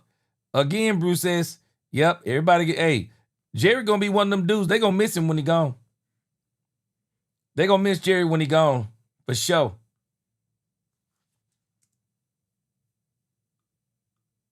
You know, that was unfortunate that was a kind of a exchange with our fans out in front of us. There was a swarm. Johnny Jackson, I'm telling you, people do not understand how talented Tony Romo was. And I think that's one of the reasons why Tony Romo didn't work hard the way that he should have. Tony Romo was just a naturally talented athlete, man. Basketball, football, golf. Man, this dude, man, I was shocked when I saw him play basketball. Tony can hoop, man.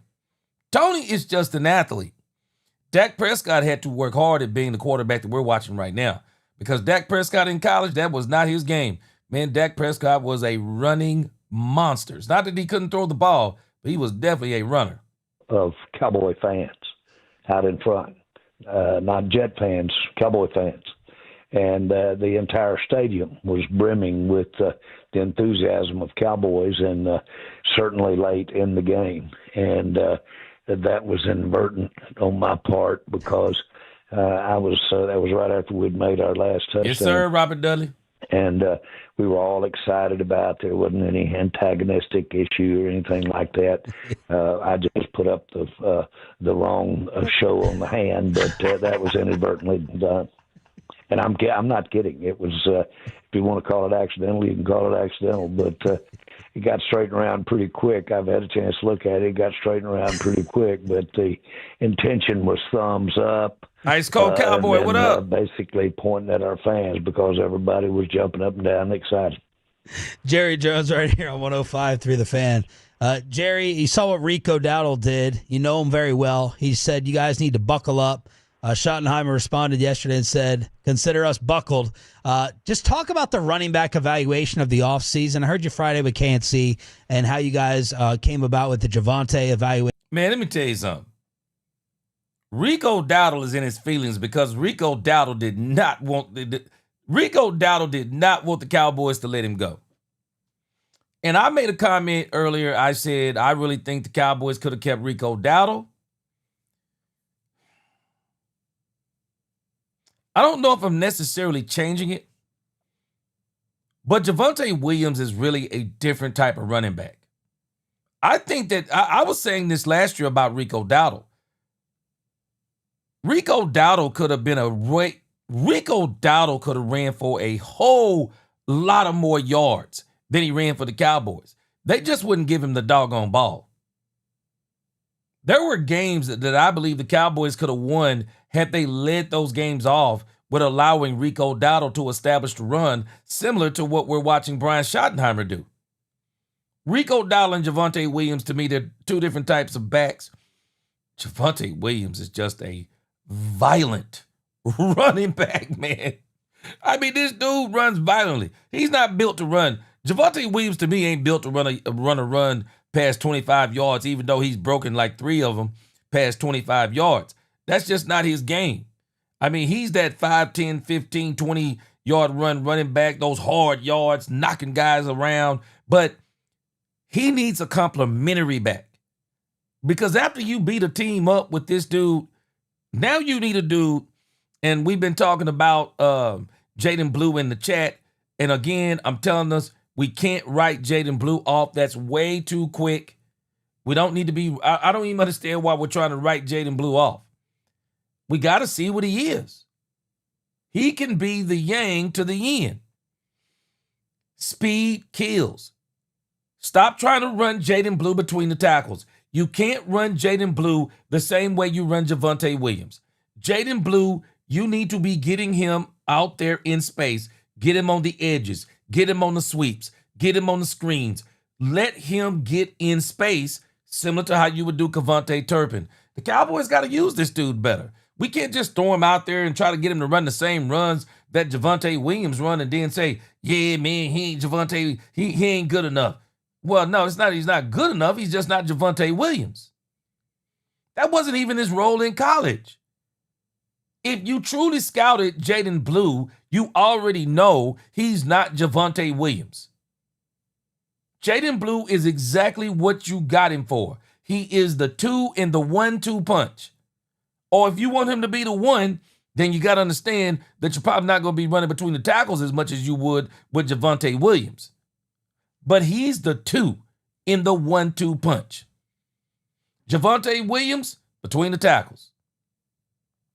Jaden Blue on the edges. Jaden Blue wheel routes out of the backfield.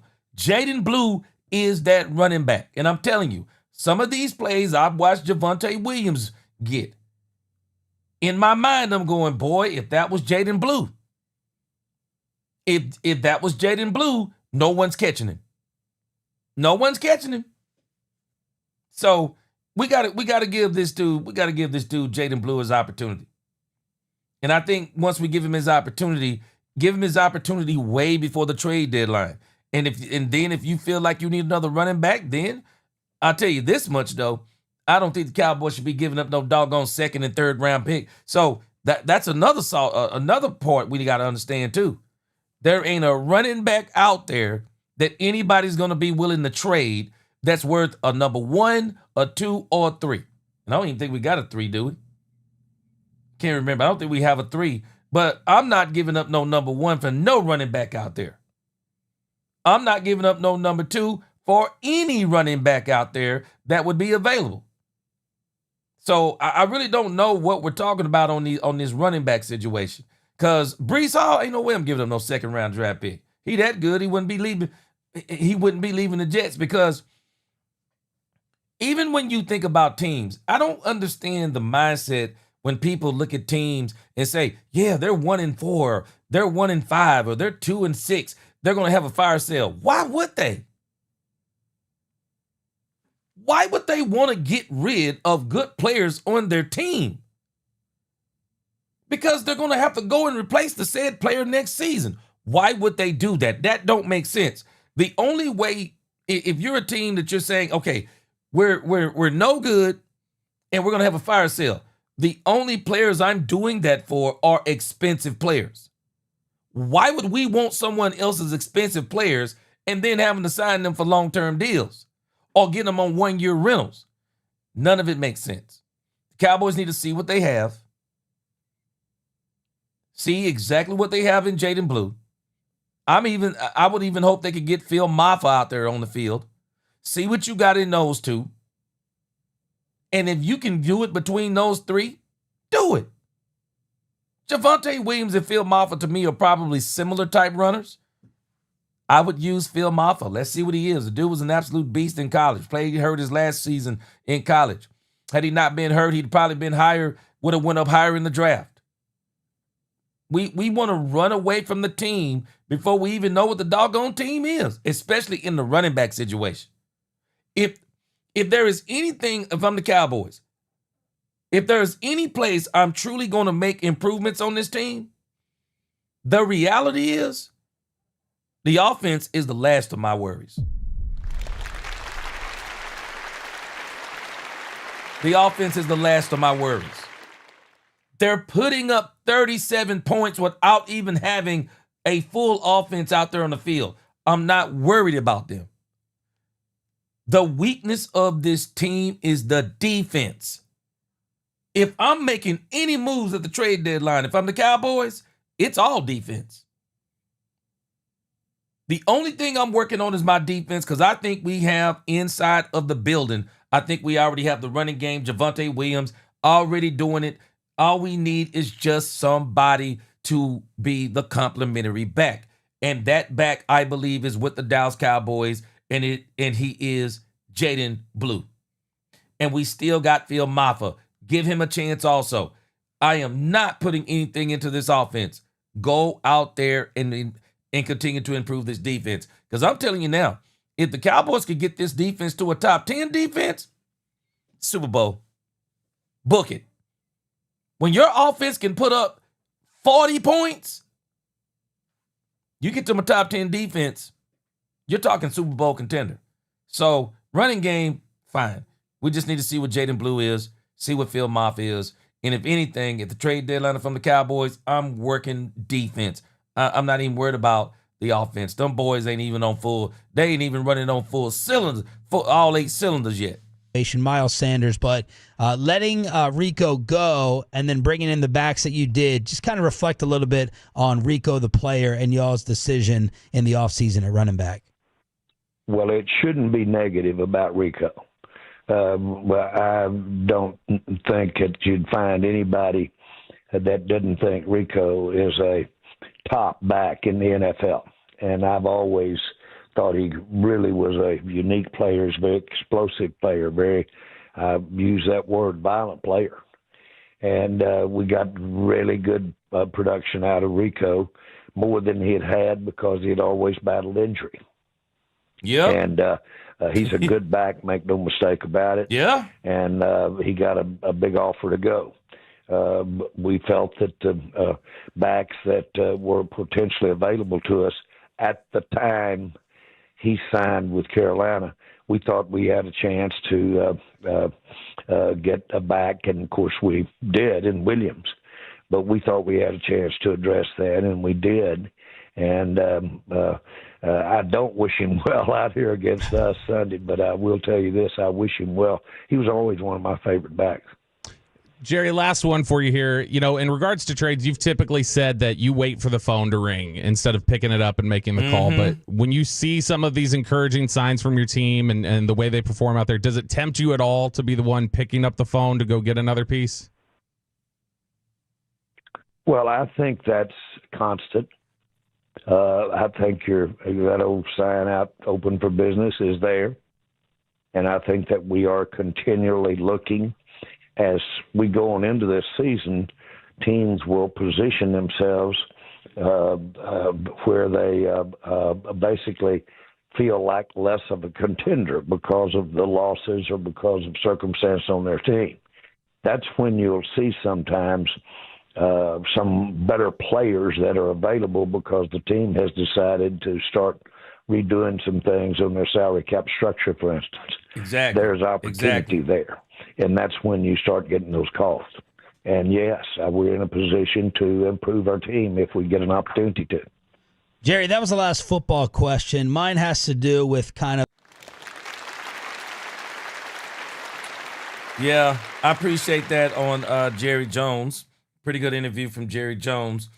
But again, if I'm the Cowboys, where I'm looking is defense. I think the running back room is, we don't know what it is yet. We're ready to run, at least some of us are. We're ready to run from the running back room. We don't even know what the running back room is. We know what Javonte Williams is, and you know what's so funny? People were ready to run away from Javonte Williams. Before now, he's what, the number 2 running back in the league? There were a lot of people ready to run from Javonte Williams. No, like we had to see what's Javonte Williams, because what we're not understanding is this running game may be even more predicated upon Clayton Adams and Connor Riley, because they are doing a bang-up job with their blocking schemes on this offense. And so Jaden Blue, let's give him an opportunity. And again, you can't run Jaden Blue like he doggone Javonte Williams. That is not what you're trying to do. You actually want another running back. You want a change of pace running back. A guy who now, rather than smashing into the line, he runs outside the line and he gets into the secondary more than Javonte Williams. You want a guy back there in the backfield that you say now, home run hitter. We need a guy that can hit his head on the goalpost. You got Javonte Williams as short yardage, intermediate yardage, moving the sticks, beating a defensive line down. Now once you get them on their heels, you put in Jaden Blue, and you let him go. You let him go to work. But we got to give Jaden Blue a chance. I just don't understand not even giving the dude an opportunity. And again, we don't need to, the offense don't need work. It needs tweaking. It's the defense that needs to work. So if I'm the Cowboys, shoot, I'm telling you now what I'm doing. I'm going defense, defense, defense. I'm going to get this defense to be as close to top 10 as I can, because with the way that this offense can score, shoot. If you can just hold teams to 20, I'm telling you, you'll beat everybody from this point forward, with the exception of maybe 2 or 3 teams. Shoot, I'm telling you, man, this Cowboys defense is next level. Big Rabowski said the Panthers aren't on Madden 93, so I can't use my second gen. He said I can't get my second chances. He said to see how things are going to go Sunday. Or Gregor said, G, would you give up the 2 first-round draft picks we got for Michael for Patrick Surtain if Denver would trade him? Would you make that trade? No way. No, sir. Man, let me tell you something. I told y'all this at the beginning of the season. A lot of people think that those 2 first-round draft picks from the Green Bay Packers are going to be 32 and 31. You keep thinking that. You keep thinking that. Because according to most people, the Green Bay Packers are supposed to be undefeated right now. They're not undefeated right now. Let me tell you something. This league has a way of humbling people. And the Green Bay Packers arrogantly gave up those 2 first-round picks, thinking they were not going to make a difference. Gave up Kenny Clark. Oh, no big deal. We got Michael Parsons. Okay. You keep thinking that you were only one player away. You're going to find out the hard way. You will. If the Dallas Cowboys didn't show you, I don't know who will. The Dallas Cowboys, with a terrible defense, showed the Green Bay Packers, hey, bro, y'all going to find out the same thing that we found out. We're not a Michael Parsons away from a Super Bowl. The Green Bay Packers were not I don't believe they were, and I don't believe they are a Michael Parsons away from the Super Bowl. And I'm telling you, those two picks, shoo, keep playing. Keep playing. Them picks, that pick from Green Bay will be closer to mid-pack than you ever imagined.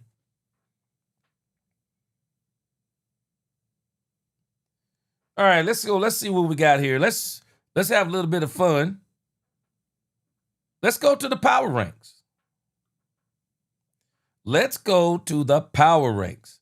And these power ranks had the power ranking on ESPN had me rolling.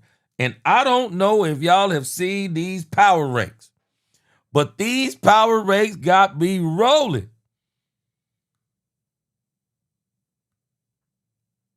Man, check this out. Check out the ESPN power ranks. Let's look at this. It is crazy where they got our Dallas Cowboys. They are starting to believe. The Detroit Lions, number 1, no surprise there. Buffalo Bills, number 2. I'm struggling, but I guess number 2. Philadelphia Eagles, number 3. Tampa Bay Buccaneers are a bad number 4. They're going to continue to come back down to earth. Indianapolis Colts, 4-1. Still, I don't think they're going to be big time contender, but we'll see. San Francisco 49ers could easily. I'm not sold on their 4-1. Look at this. Now let me show you where the media is trying to save their butts, because they said that the Green Bay Packers were a top 4 team. Green Bay Packers, Super Bowl contenders. Explain to me, how do you get beat by the Cleveland Browns and tied by the Dallas Cowboys And you put the Green Bay Packers at 2-1-1 ahead of the 3-2 Los Angeles Rams, the 3-2 Denver Broncos. Man, make it make sense. But this is all because a lot of these people, they got Michael Parsons. And they said because they got Michael Parsons that they were a top 5 team in the league. And they refused to let go of that story. They are not a top 7 team. The Green Bay Packers are not a top 7 team. And they need to admit it. But nevertheless, this is why these power rankings, they're funny to me. That's why I said let's laugh. Kansas City Chiefs, 2-3. No way they should be ahead of the Seahawks. But I know because they got Patrick Mahomes, they're going to put them at 2-3. The Jacksonville Jaguars are 4-1. Beat the doggone 2-3 Kansas City Chiefs, and you put the Jacksonville Jaguars at number 12. Stop it. Boy, you can't make this up. Pittsburgh Steelers, number 13. Washington Commanders, 14. Los Angeles Chargers, 15. Minnesota Vikings, 16. New England Patriots, surprisingly 17. Houston Texans,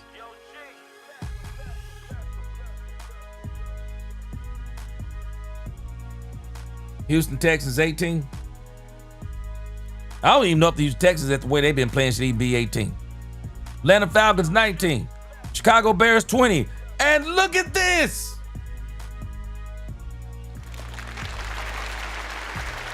They have put the Dallas Cowboys. These boys jumped to the top 20 after beating the New York Jets.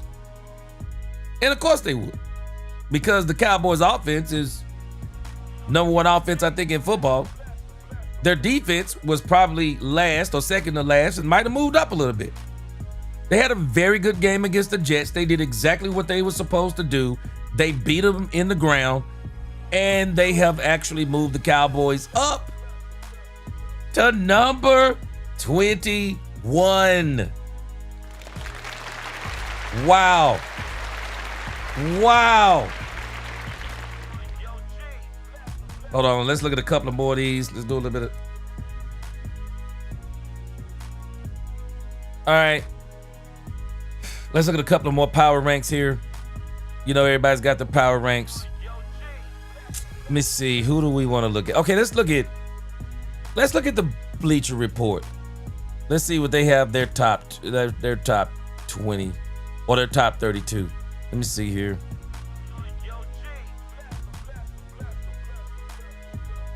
Okay, and I think they kind of go backwards. So let's check them out. Bleacher Report have the Jets at 32, Titans at 31, Dolphins at 30, Raiders at 29, Saints at 28, Cleveland at 27,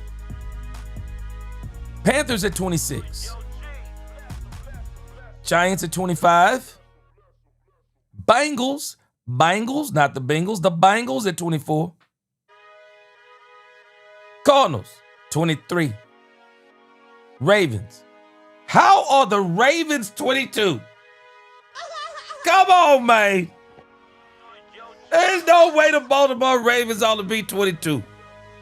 Baltimore Ravens ought to be 32 right now. Houston Texans, 21. Chicago Bears, 20. The Patriots, 19. The Bleacher Report. They've officially allowed the Cowboys into the top 20. The Dallas Cowboys are at number 18 on the Bleacher Report. I see you. Their reasoning coming off their first road win, the Dallas Cowboys look like a team that can travel with its electric offense. Will start wideout CeeDee Lamb recovers offense while star CeeDee Lamb recovers from a high ankle sprain. They need to cross their fingers on Pro Bowl tight end Jake Ferguson's status, but Dak Prescott keeps the offense steady under center. Cowboys will be fine. Without Jake Ferguson, not long term, but short term. They got a couple more tight ends that can catch the ball. Says against the New York Jets, the quarterback produced a quality passing performance, 237 yards, 4 touchdowns without 4 starting offensive linemen. Put some respect on that man's name. He only took 1 sack. He's arguably the most underappreciated quarterback outside of Dallas. Cowboys will compete for a playoff spot as long as Dak Prescott stay healthy. I agree. All right, let's look at a couple more of these. Bleacher Report, the Cowboys in the top 20. Well, let's look at NFL.com.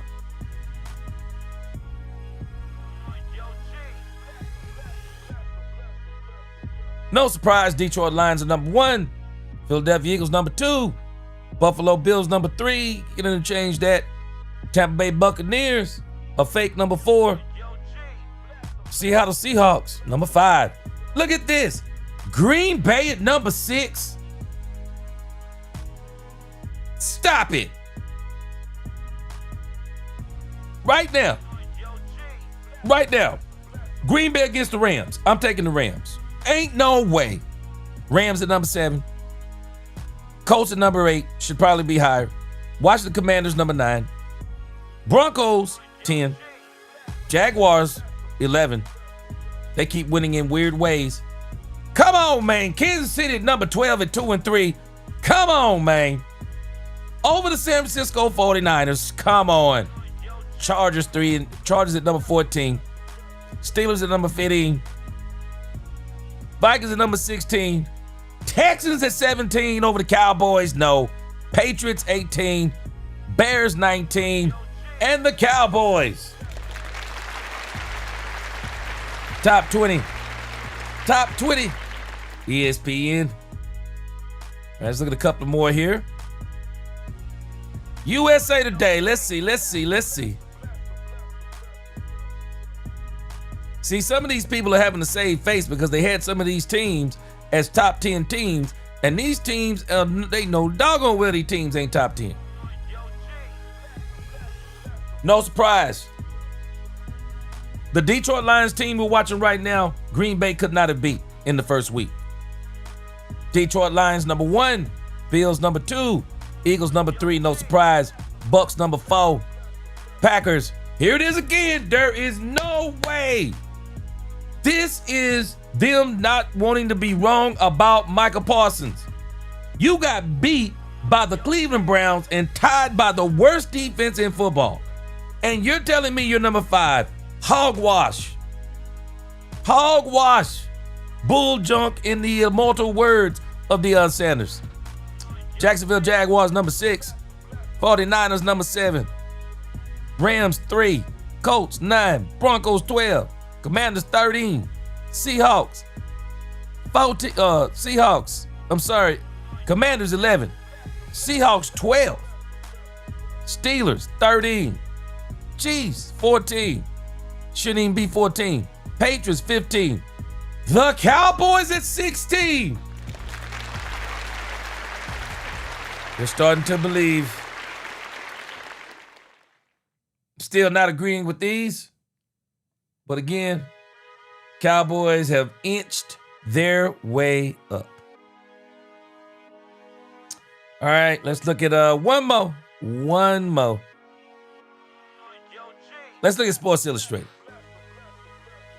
Sports Illustrated. Let's see.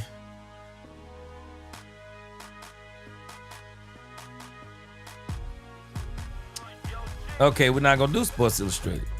They got something weird going on. Yahoo Sports. Let's do the last one. Yahoo Sports. See if we can figure it. Okay, let's go. 32 Jets. 31 Titans. 30 Dolphins. 29 Giants. 28 Raiders. 27 Saints. 26 Bengals when he got Joe Flacco. 25 Panthers. 24 Browns. 23 Cardinals. The Cowboys at 22. y'all see my name, put some respect on it. Put some respect on the Cowboys' name. Got us at number 22. And that is the power rankings going in to game 6.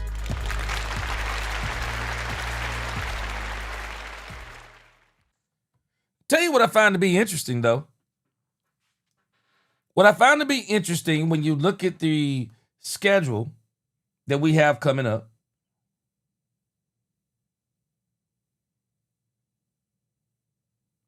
when you look at the schedule that we have coming up, this is why I say the Cowboys need to go on a run.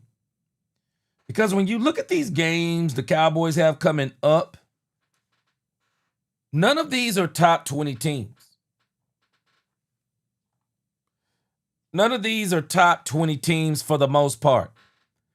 Carolina Panthers, they pretty much average somewhere around mid-20s. Commanders, top 20 team. But I do believe the Cowboys are going to take care of the Commanders at home. We just seem to have their number. The Broncos, I stand corrected, top 20 team. But then when you look at the Cardinals and the Raiders, those are not top 20 teams. So the Cowboys basically, of the 5 games, they've already played one. So of the 5 games, 3 of those are not top 20 teams. So the Cowboys need to make sure they take care of business on the Panthers, take care of business on the Cardinals, and then let's see what happens. I do think they beat the Commanders for whatever reason. The Cowboys seem to have had the Commanders' number even last year with Cooper Rush. 2 times, almost beat them twice, beat them once, almost beat them twice. Denver Broncos, definitely going to be a tough out. So the Cowboys really need to get this win this week, put them at 3-2 and 1, and then win the next 3. Man, if the Cowboys could go into the bye week at 6-2 and 1 with 9 games to go, 4 wins gets you in the playoffs, I'm sure. Anything past 4 starts moving you up in the seeds. So, Cowboys got a great opportunity with this next part of their schedule coming up. And I got a strange feeling that by the time they get to some of this is a battle of attrition. By the time that they get towards the end of this schedule that a lot of people are saying it's going to be hard, I don't think that schedule is going to be hard as most people think. The Chiefs are not the same that we've seen in the past.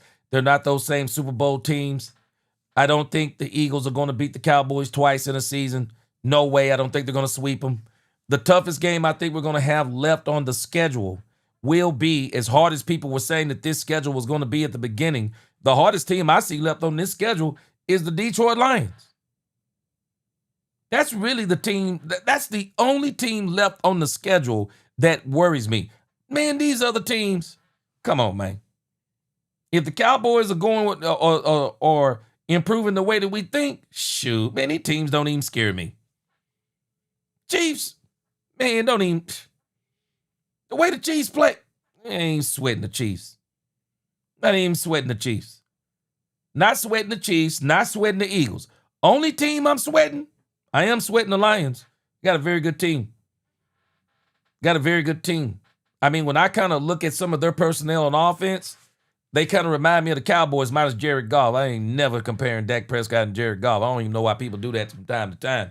But, man, I'm telling us, Cowboys have a great opportunity.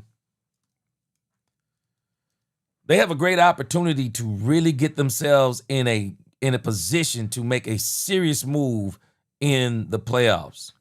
And then I'm also saying, let's kind of go to our next little segment. It ain't going to take us but a minute here. Here we go.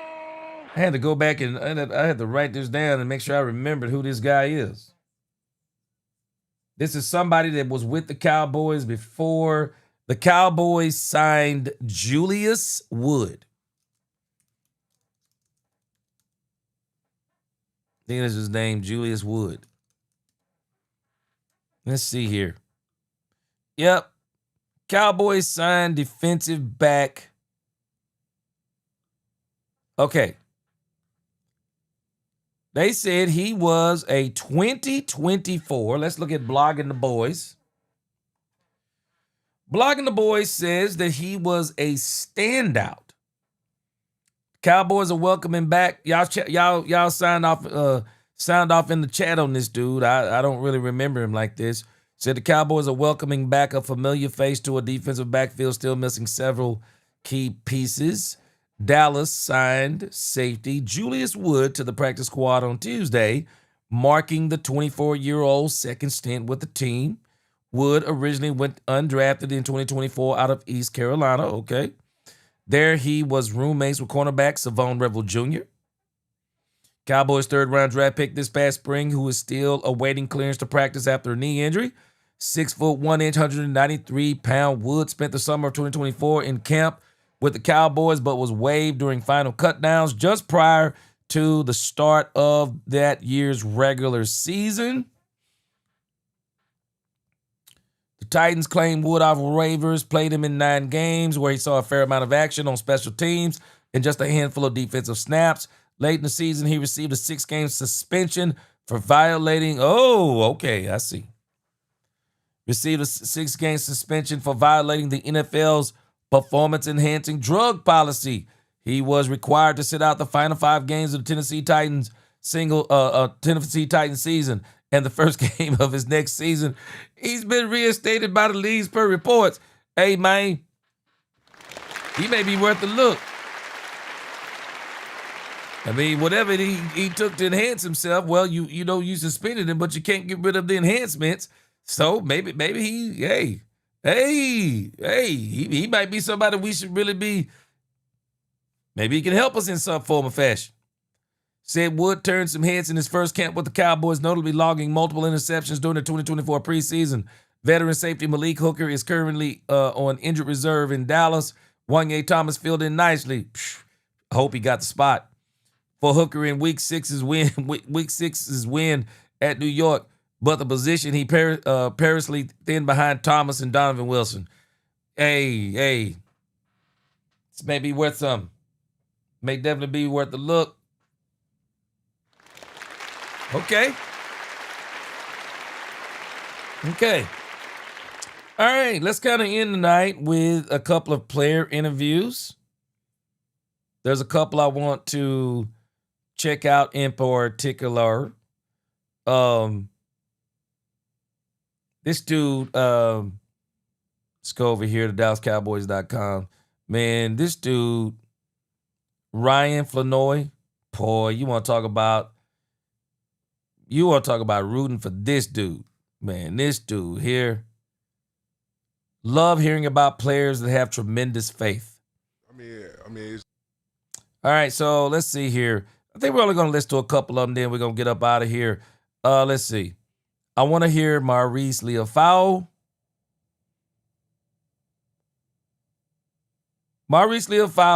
Shamar James.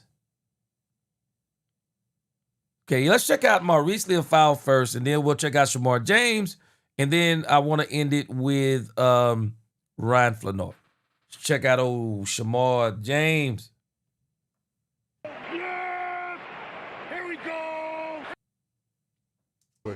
Went into the mindset of going into New York wanting to have a bounce back game and then coming out of that game seeing that you were able to impact it the way you were? Yeah, I feel like every week's a new week. It's just new opportunities present itself, and I go into each new every week with that mindset, with the mindset of just knowing anything can happen, and I'm just going out there to try to do my best to help the team. How do you build off that for yourself? I'm sorry? How do you build off that game for yourself going into next week against Carolina? I think it's just having the humility to say what can I do better, really. I mean, looking at I didn't play a perfect game and recognizing that and seeing what I can do to get better and having a great week of practice going into this next game. So rumor has it that you walk around the facility punching at everything. It's kind of become your thing. Just talk about your process, your mental process, and just how doing it off the field helps you translate it to doing it on the field. Yeah, it's definitely something I got to think about. I try to be intentional not only in practice but walkthroughs, whether it's the managers walking by with the football, and they'll get mad at me too. But just being intentional in finding the football whenever I can, and then just trying to prepare myself to find it during the game. Really. Yeah. Things really clicked for the defense finally. Obviously, the defense had struggles through the first 4 games. Ended up with one of the best pass rush percentages in the league this particular week. Just talk about what clicked for the Cowboys defense on every level against the Bills. It's the way we practice, for sure. It's our mindset going into practice and ultimately taking that into the game. So preparation is huge for us. I think just a Yeah. And again, you know, I really don't understand. To each his own. I'm just telling you from my perspective. I don't understand the running back conversation. Why would we bring back Tony Pollard? Why would we bring back Tony Pollard? Tony Pollard seemed to have made it very clear that he was glad to be away from the Cowboys. I don't know if anybody remembers that, but I'll tell you this. I don't want a player back like that. Why do we need Tony Pollard? Let's see what Jaden Blue is. I don't want no doggone Tony Pollard. I mean, hey, to each his own. You know, to each his own on that conversation. I don't want no Tony Pollard. I don't want players on my team that don't want to be on my team. And when I catch a dude running his gums, just like Rico Dowdle out there flapping his gums, man, I wouldn't want Rico Dowdle back. When I hear people flapping their gums, especially the way Tony Pollard did, yeah, man, I'm at peace now with the Tennessee Titans. Well, stay at peace. Stay at peace. We got peace over here too. We don't need Tony Pollard. We need to first see what we are from within. And we got plenty of time coming up. Jaden Blue, I believe, is going to be exactly what we need. You need that change of pace running back. We're not worried about Javonte Williams. We don't need Jaden Blue running like Javonte Williams. We got Phil Maffa for that. We got 2 running backs who, why are we not letting them fill those roles? I think they are fully capable of filling the role for running back for the Cowboys because it is blatantly obvious no matter who you bring in. And this is another reason why I know the Cowboys aren't going to go out there. At least I don't believe they are. They could shock me, but I don't think they are. Why in the heck are they going to go out there and spend tremendous draft capital or big time money on a running back when you already got a number 1 running back? You already got a number 1 running back. We're not in the way I see this team. They're not interested in a 1B. They're not interested in that because if they were, they would actually be trying to give Jaden Blue more of that shot. But the Cowboys are already set, and I said they were going to do this before the season started, studying Brian Schottenheimer. Brian Schottenheimer is not going to run the ball 50-50, 55-45. It's probably going to be more around 60-40 anyway. So Javonte Williams is still going to get his 20 carries. That's only going to leave probably somewhere around 15 carries. Why in the world would you go and spend big-time money, big-time draft pick, when you don't have to? That's the crazy part. You don't have to do that. You got your bell cow back. Now you got Phil Maffa, who is similar.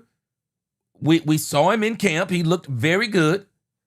You got your bell cow back, and I question whether or not he's even hurt. I think the Cowboys have basically just stashed him. You got Phil Maffa, who is similar to Javonte Williams, but I think he's got a lot more top-end speed. And then you got Jaden Blue. Speed kills. Nah, man, I would be shocked. Seriously shocked. And again, a lot of people like to do a lot of the projections, but the projections are not real. They're not realistic. They're not realistic because the way Dak Prescott is playing and the firepower you have on offense, unless you're just going to literally try to split Javonte Williams carries in half with another running back and have him running 15 and 15, that ain't working either. Javonte Williams, he is the type of running back that I think he needs a minimum of 20 carries. So that's still only going to leave 15 for someone else.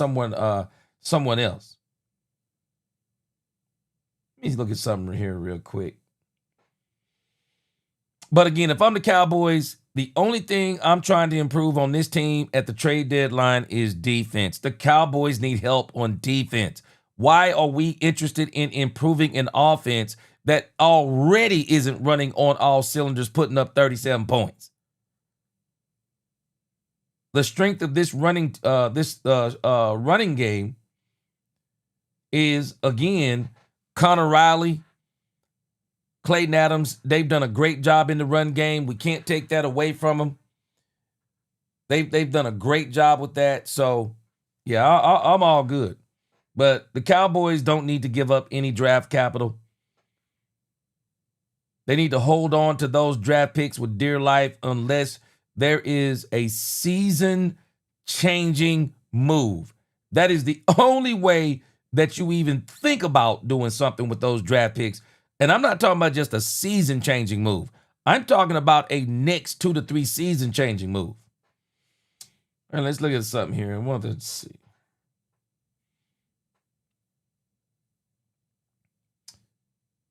I want to look at how the Lions...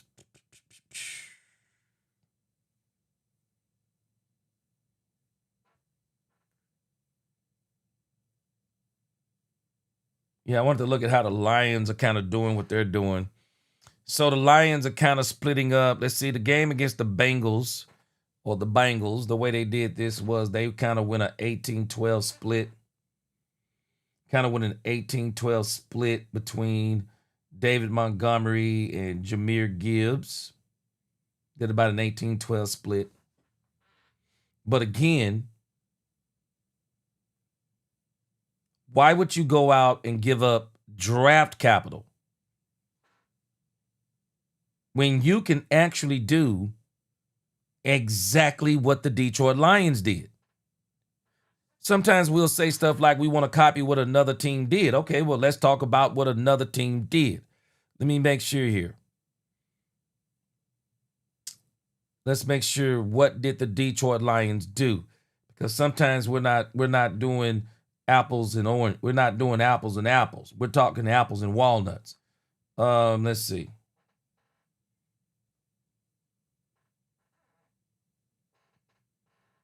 Okay, so we got Jahmyr Gibbs.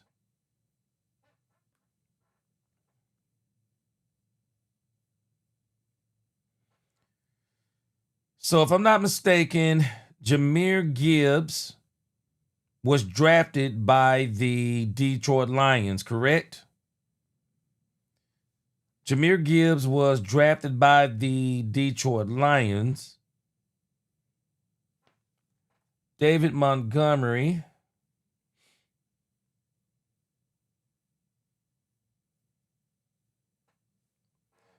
And if I'm not mistaken,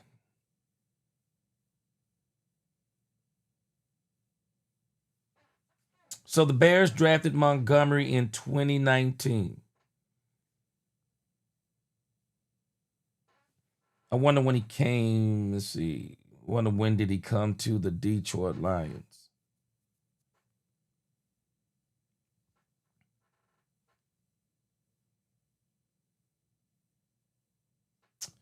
All right. So he played for Chicago from 2019 to 2022.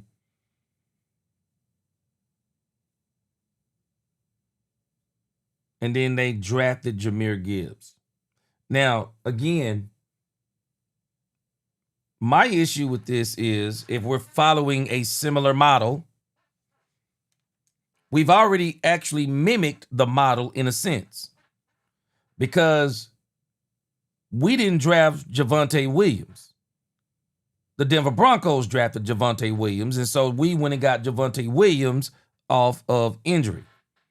And then we went and drafted Jaden Blue and Phil Maffa, as a matter of fact. At the end of the day, you got to give him his chance. That's the bottom line. Why would I go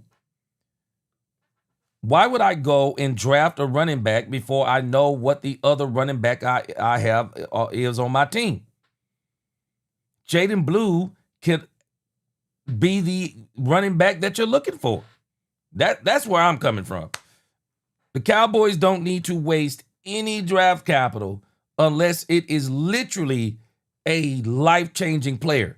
And offensively, I just don't think the Cowboys could get it because I think they're already a powerhouse on offense. They're already a powerhouse on offense, and they're not even using everybody that they have. And I'm including Jaden Blue on this. Jaden Blue, and then again, we got to still see what Phil Maffa is. Jamal Islam, he said, gee, come on, that's crazy work. The Bills have beaten the Saints. Let's see here.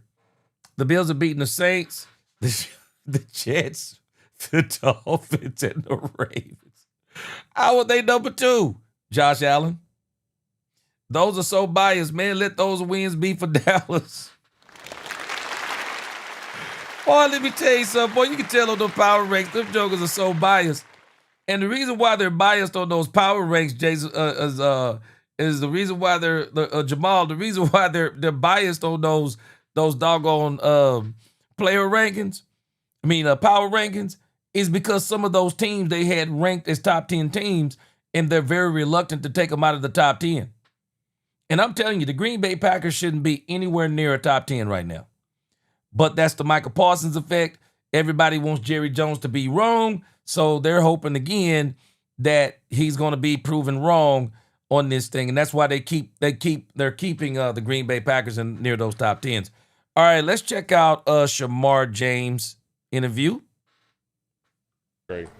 Call it good, better, how. Kind of just focusing on that, how we can get better and how we can do that. How was the plane ride home? It was fun. It was fun. It was a long one.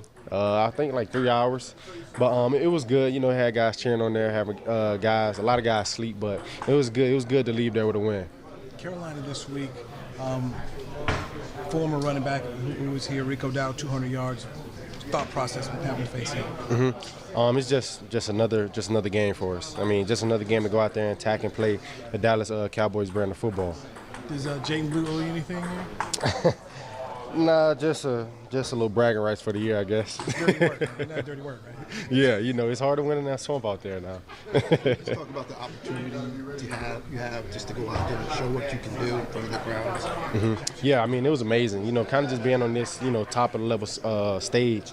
Kind of just being active those first 3 weeks and kind of just getting the opportunity and just being ready when my number was called. Going out there executing and most importantly getting the win.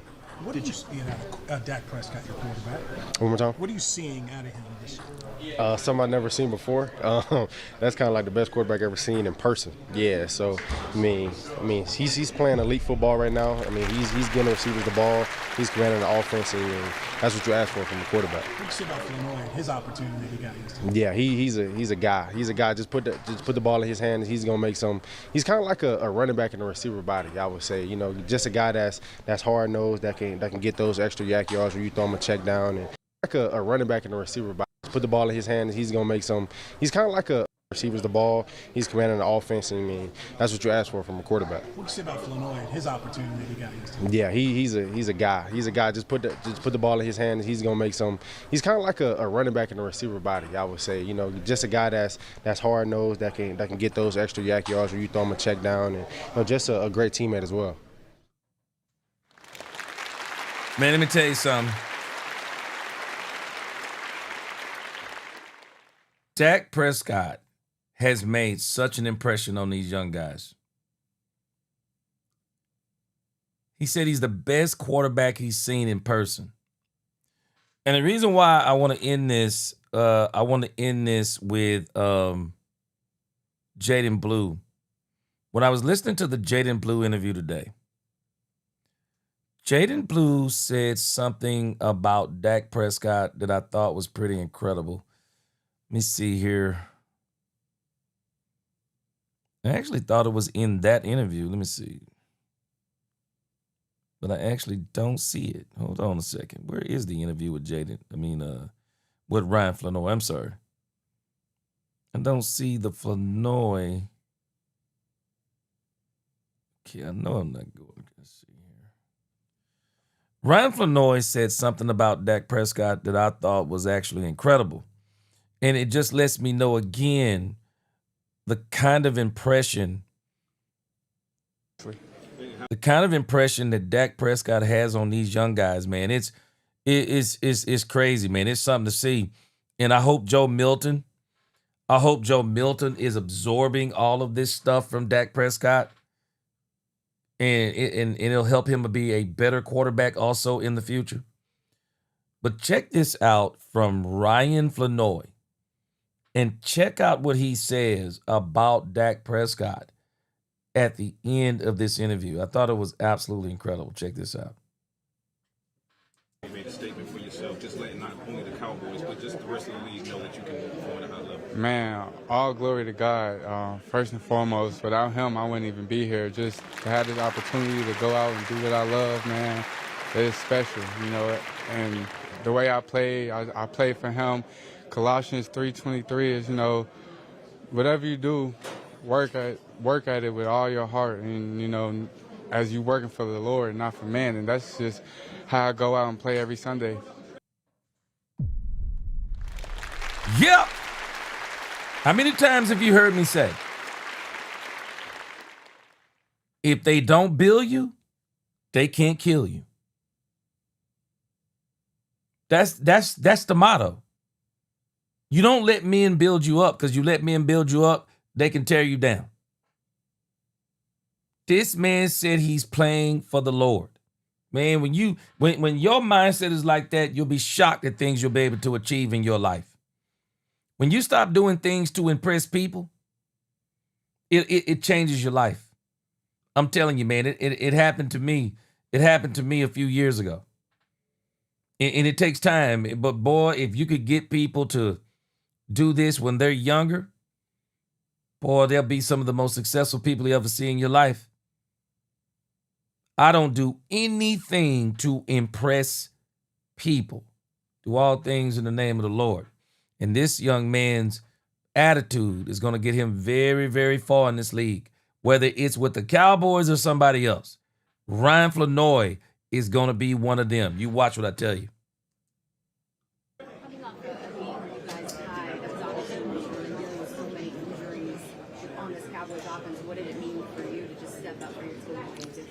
Yeah, it mean a lot to me, and it mean a lot for this team. You know, we lost two superstars, CD and Turp, and you know, I pray for them every single day.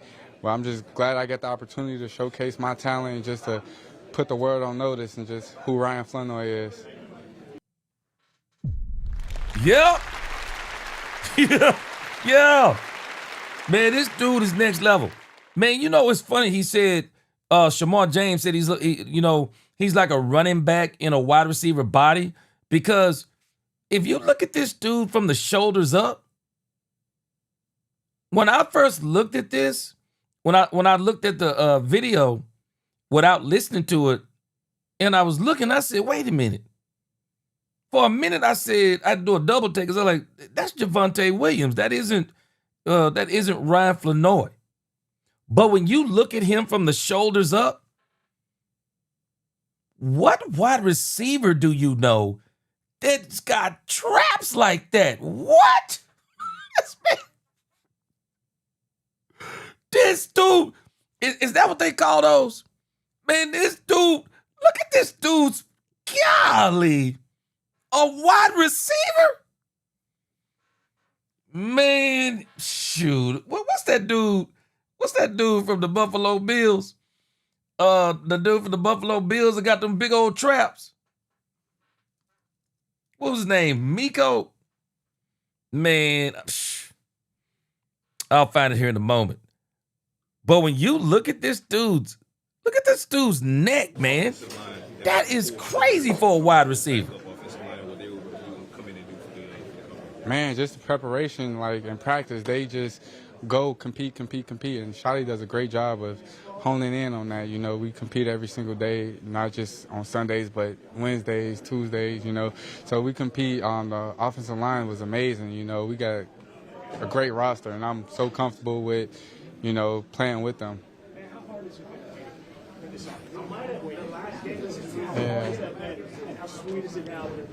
Man, it's so sweet, man.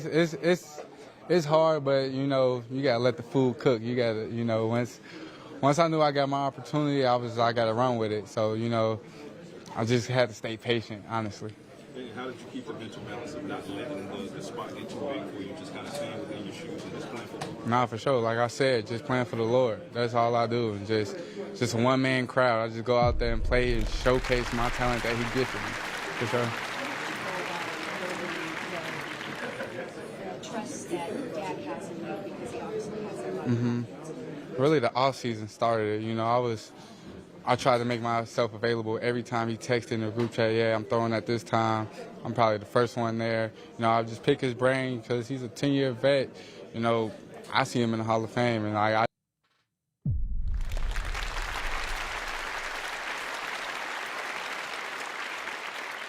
Dak Prescott has made an impression on these young guys, man. And I'm telling you now, when you look at Dak Prescott's numbers, Dak Prescott has Hall of Fame level numbers. Dak Prescott just needs to get him a Super Bowl.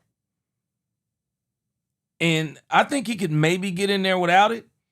But with a Super Bowl, Dak Prescott, you win a Super Bowl with the Cowboys, especially after 30 years. Man, Dak Prescott may literally be a first ballot Hall of Famer. He may be a first ballot Hall of Famer, man. But Dak Prescott, man, he is that good. And these young guys, they're basically telling us, man, this dude's incredible.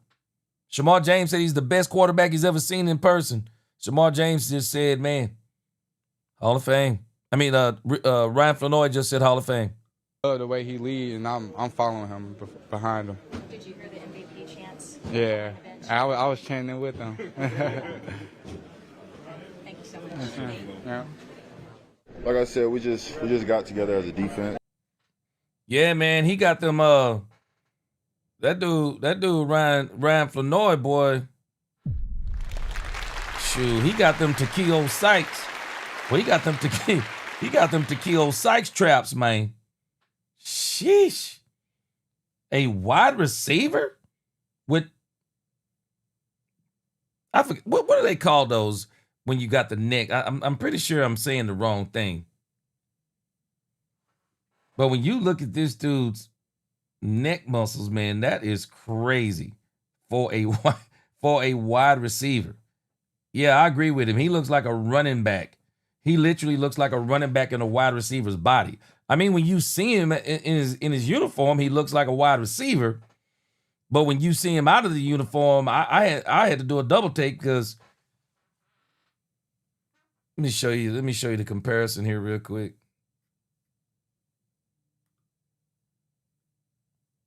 The first one there. Man, this dude is a wide receiver. And then look at Takeo Sykes. Boy, Takeo Sykes didn't even look real back in the day.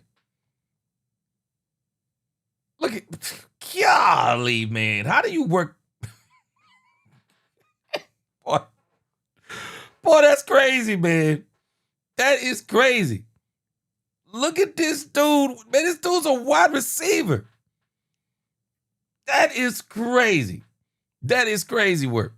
Yeah, Ryan Flournoy, man, he gonna be one of them. Yep. He gonna be one of them. Yeah. Again, man, I think the Cowboys, if this defense can continue to improve, all we need this defense to do is hold teams below 21 and below. 21 and below, nobody beats this team. 21 and below, nobody beats this team. The only way they do it is they would have to keep this team below 21. It's the only way they would be able to do it. That's how the Chicago Bears beat us. That's how the Chicago Bears beat us. That's how the Eagles kind of beat us. But as this team keeps going during the season, there ain't going to be many teams going to be able to do that. Cowboys played the Bears again, they'd beat them down on the ground. I guarantee you. If they would have played the Bears the way the way they played the Packers and the Jets, there is no way. There is no way. But again, man, y'all tell me what you think. This Cowboys team, man, I think they're improving. I think they're going to be good as we keep going. I appreciate all the different scenarios people come up with, but I'm just not going to invest a lot of time in it. I can't invest my time in moves the Cowboys haven't made until I think they're a reality. And right now, I don't think it's a reality for the Cowboys. I don't think they're going to be looking to trade for anybody right now. I think the Cowboys are still searching from within, and we're kind of looking at what they've looked like from within. And we saw the players that came and played this week. They looked absolutely great. Brian Schottenheimer, a lot of people got to understand, Brian Schottenheimer took responsibility for the lack of success from Jaden Blue this week. If anybody listened to him, he said, don't look at Jaden Blue and blame Jaden Blue for the fact that he didn't have success. He admitted it. He said, I didn't put him in a position to succeed. And the reason is simple. Brian Schottenheimer loves the way Javonte Williams runs. It's that simple. He's a power runner. And it sounds like to me that Javonte Williams was straight up a Brian Schottenheimer pick. Lisa Worley in the crib. What up, Lisa Worley? Yeah, he was a pick. It seems like he was personally picked by Brian Schottenheimer. So he likes the way he runs. Jaden Blue, this week, I believe he will put him in a position to be able to do a little bit more. Again, we got to stop trying to write Jaden Blue off like Jaden Blue, like Jaden Blue is a bust, and we just seen him in one game and didn't even see a full dose of him. Didn't even see a full dose of him. So let's give him a chance. Let's see what happens for the month of October. Trade deadline comes. I'm still saying though, if I'm the Cowboys, if I got a choice, this offense doesn't need the improvements that the defense needs. The defense. It's the defense that needs a lot of the improvement. If I'm the Cowboys, I'm going to work on this linebacking core. If I was the Cowboys, I would try to get some more depth at linebacker. I would even maybe try to get some more depth at cornerback. But I'm not going to go out here and blow up draft picks on running backs. Especially when you can go in the draft next year and you can get you anything you want in the draft next year. They're talking about these next two drafts in particular are going to be outstanding. Outstanding. And the Cowboys, I think, I said it before, the Cowboys are going to flash this season, but anything could happen. They could make the Super Bowl. But I think next year they do make the Super Bowl. There are no doubts in my mind. And I think the Cowboys, while they keep talking about things they could do with those draft picks, now I think they're fully intending on making this the Super Bowl roster next year. Bam Bam in the crib. What up, Bam Bam? He said, I think we have all the talent we need in-house, G. Yeah, go ahead and put Bell, Maurice, and Overshown at linebacker. Keep your corners and leave one year in safety. Draft to replace Wilson next year.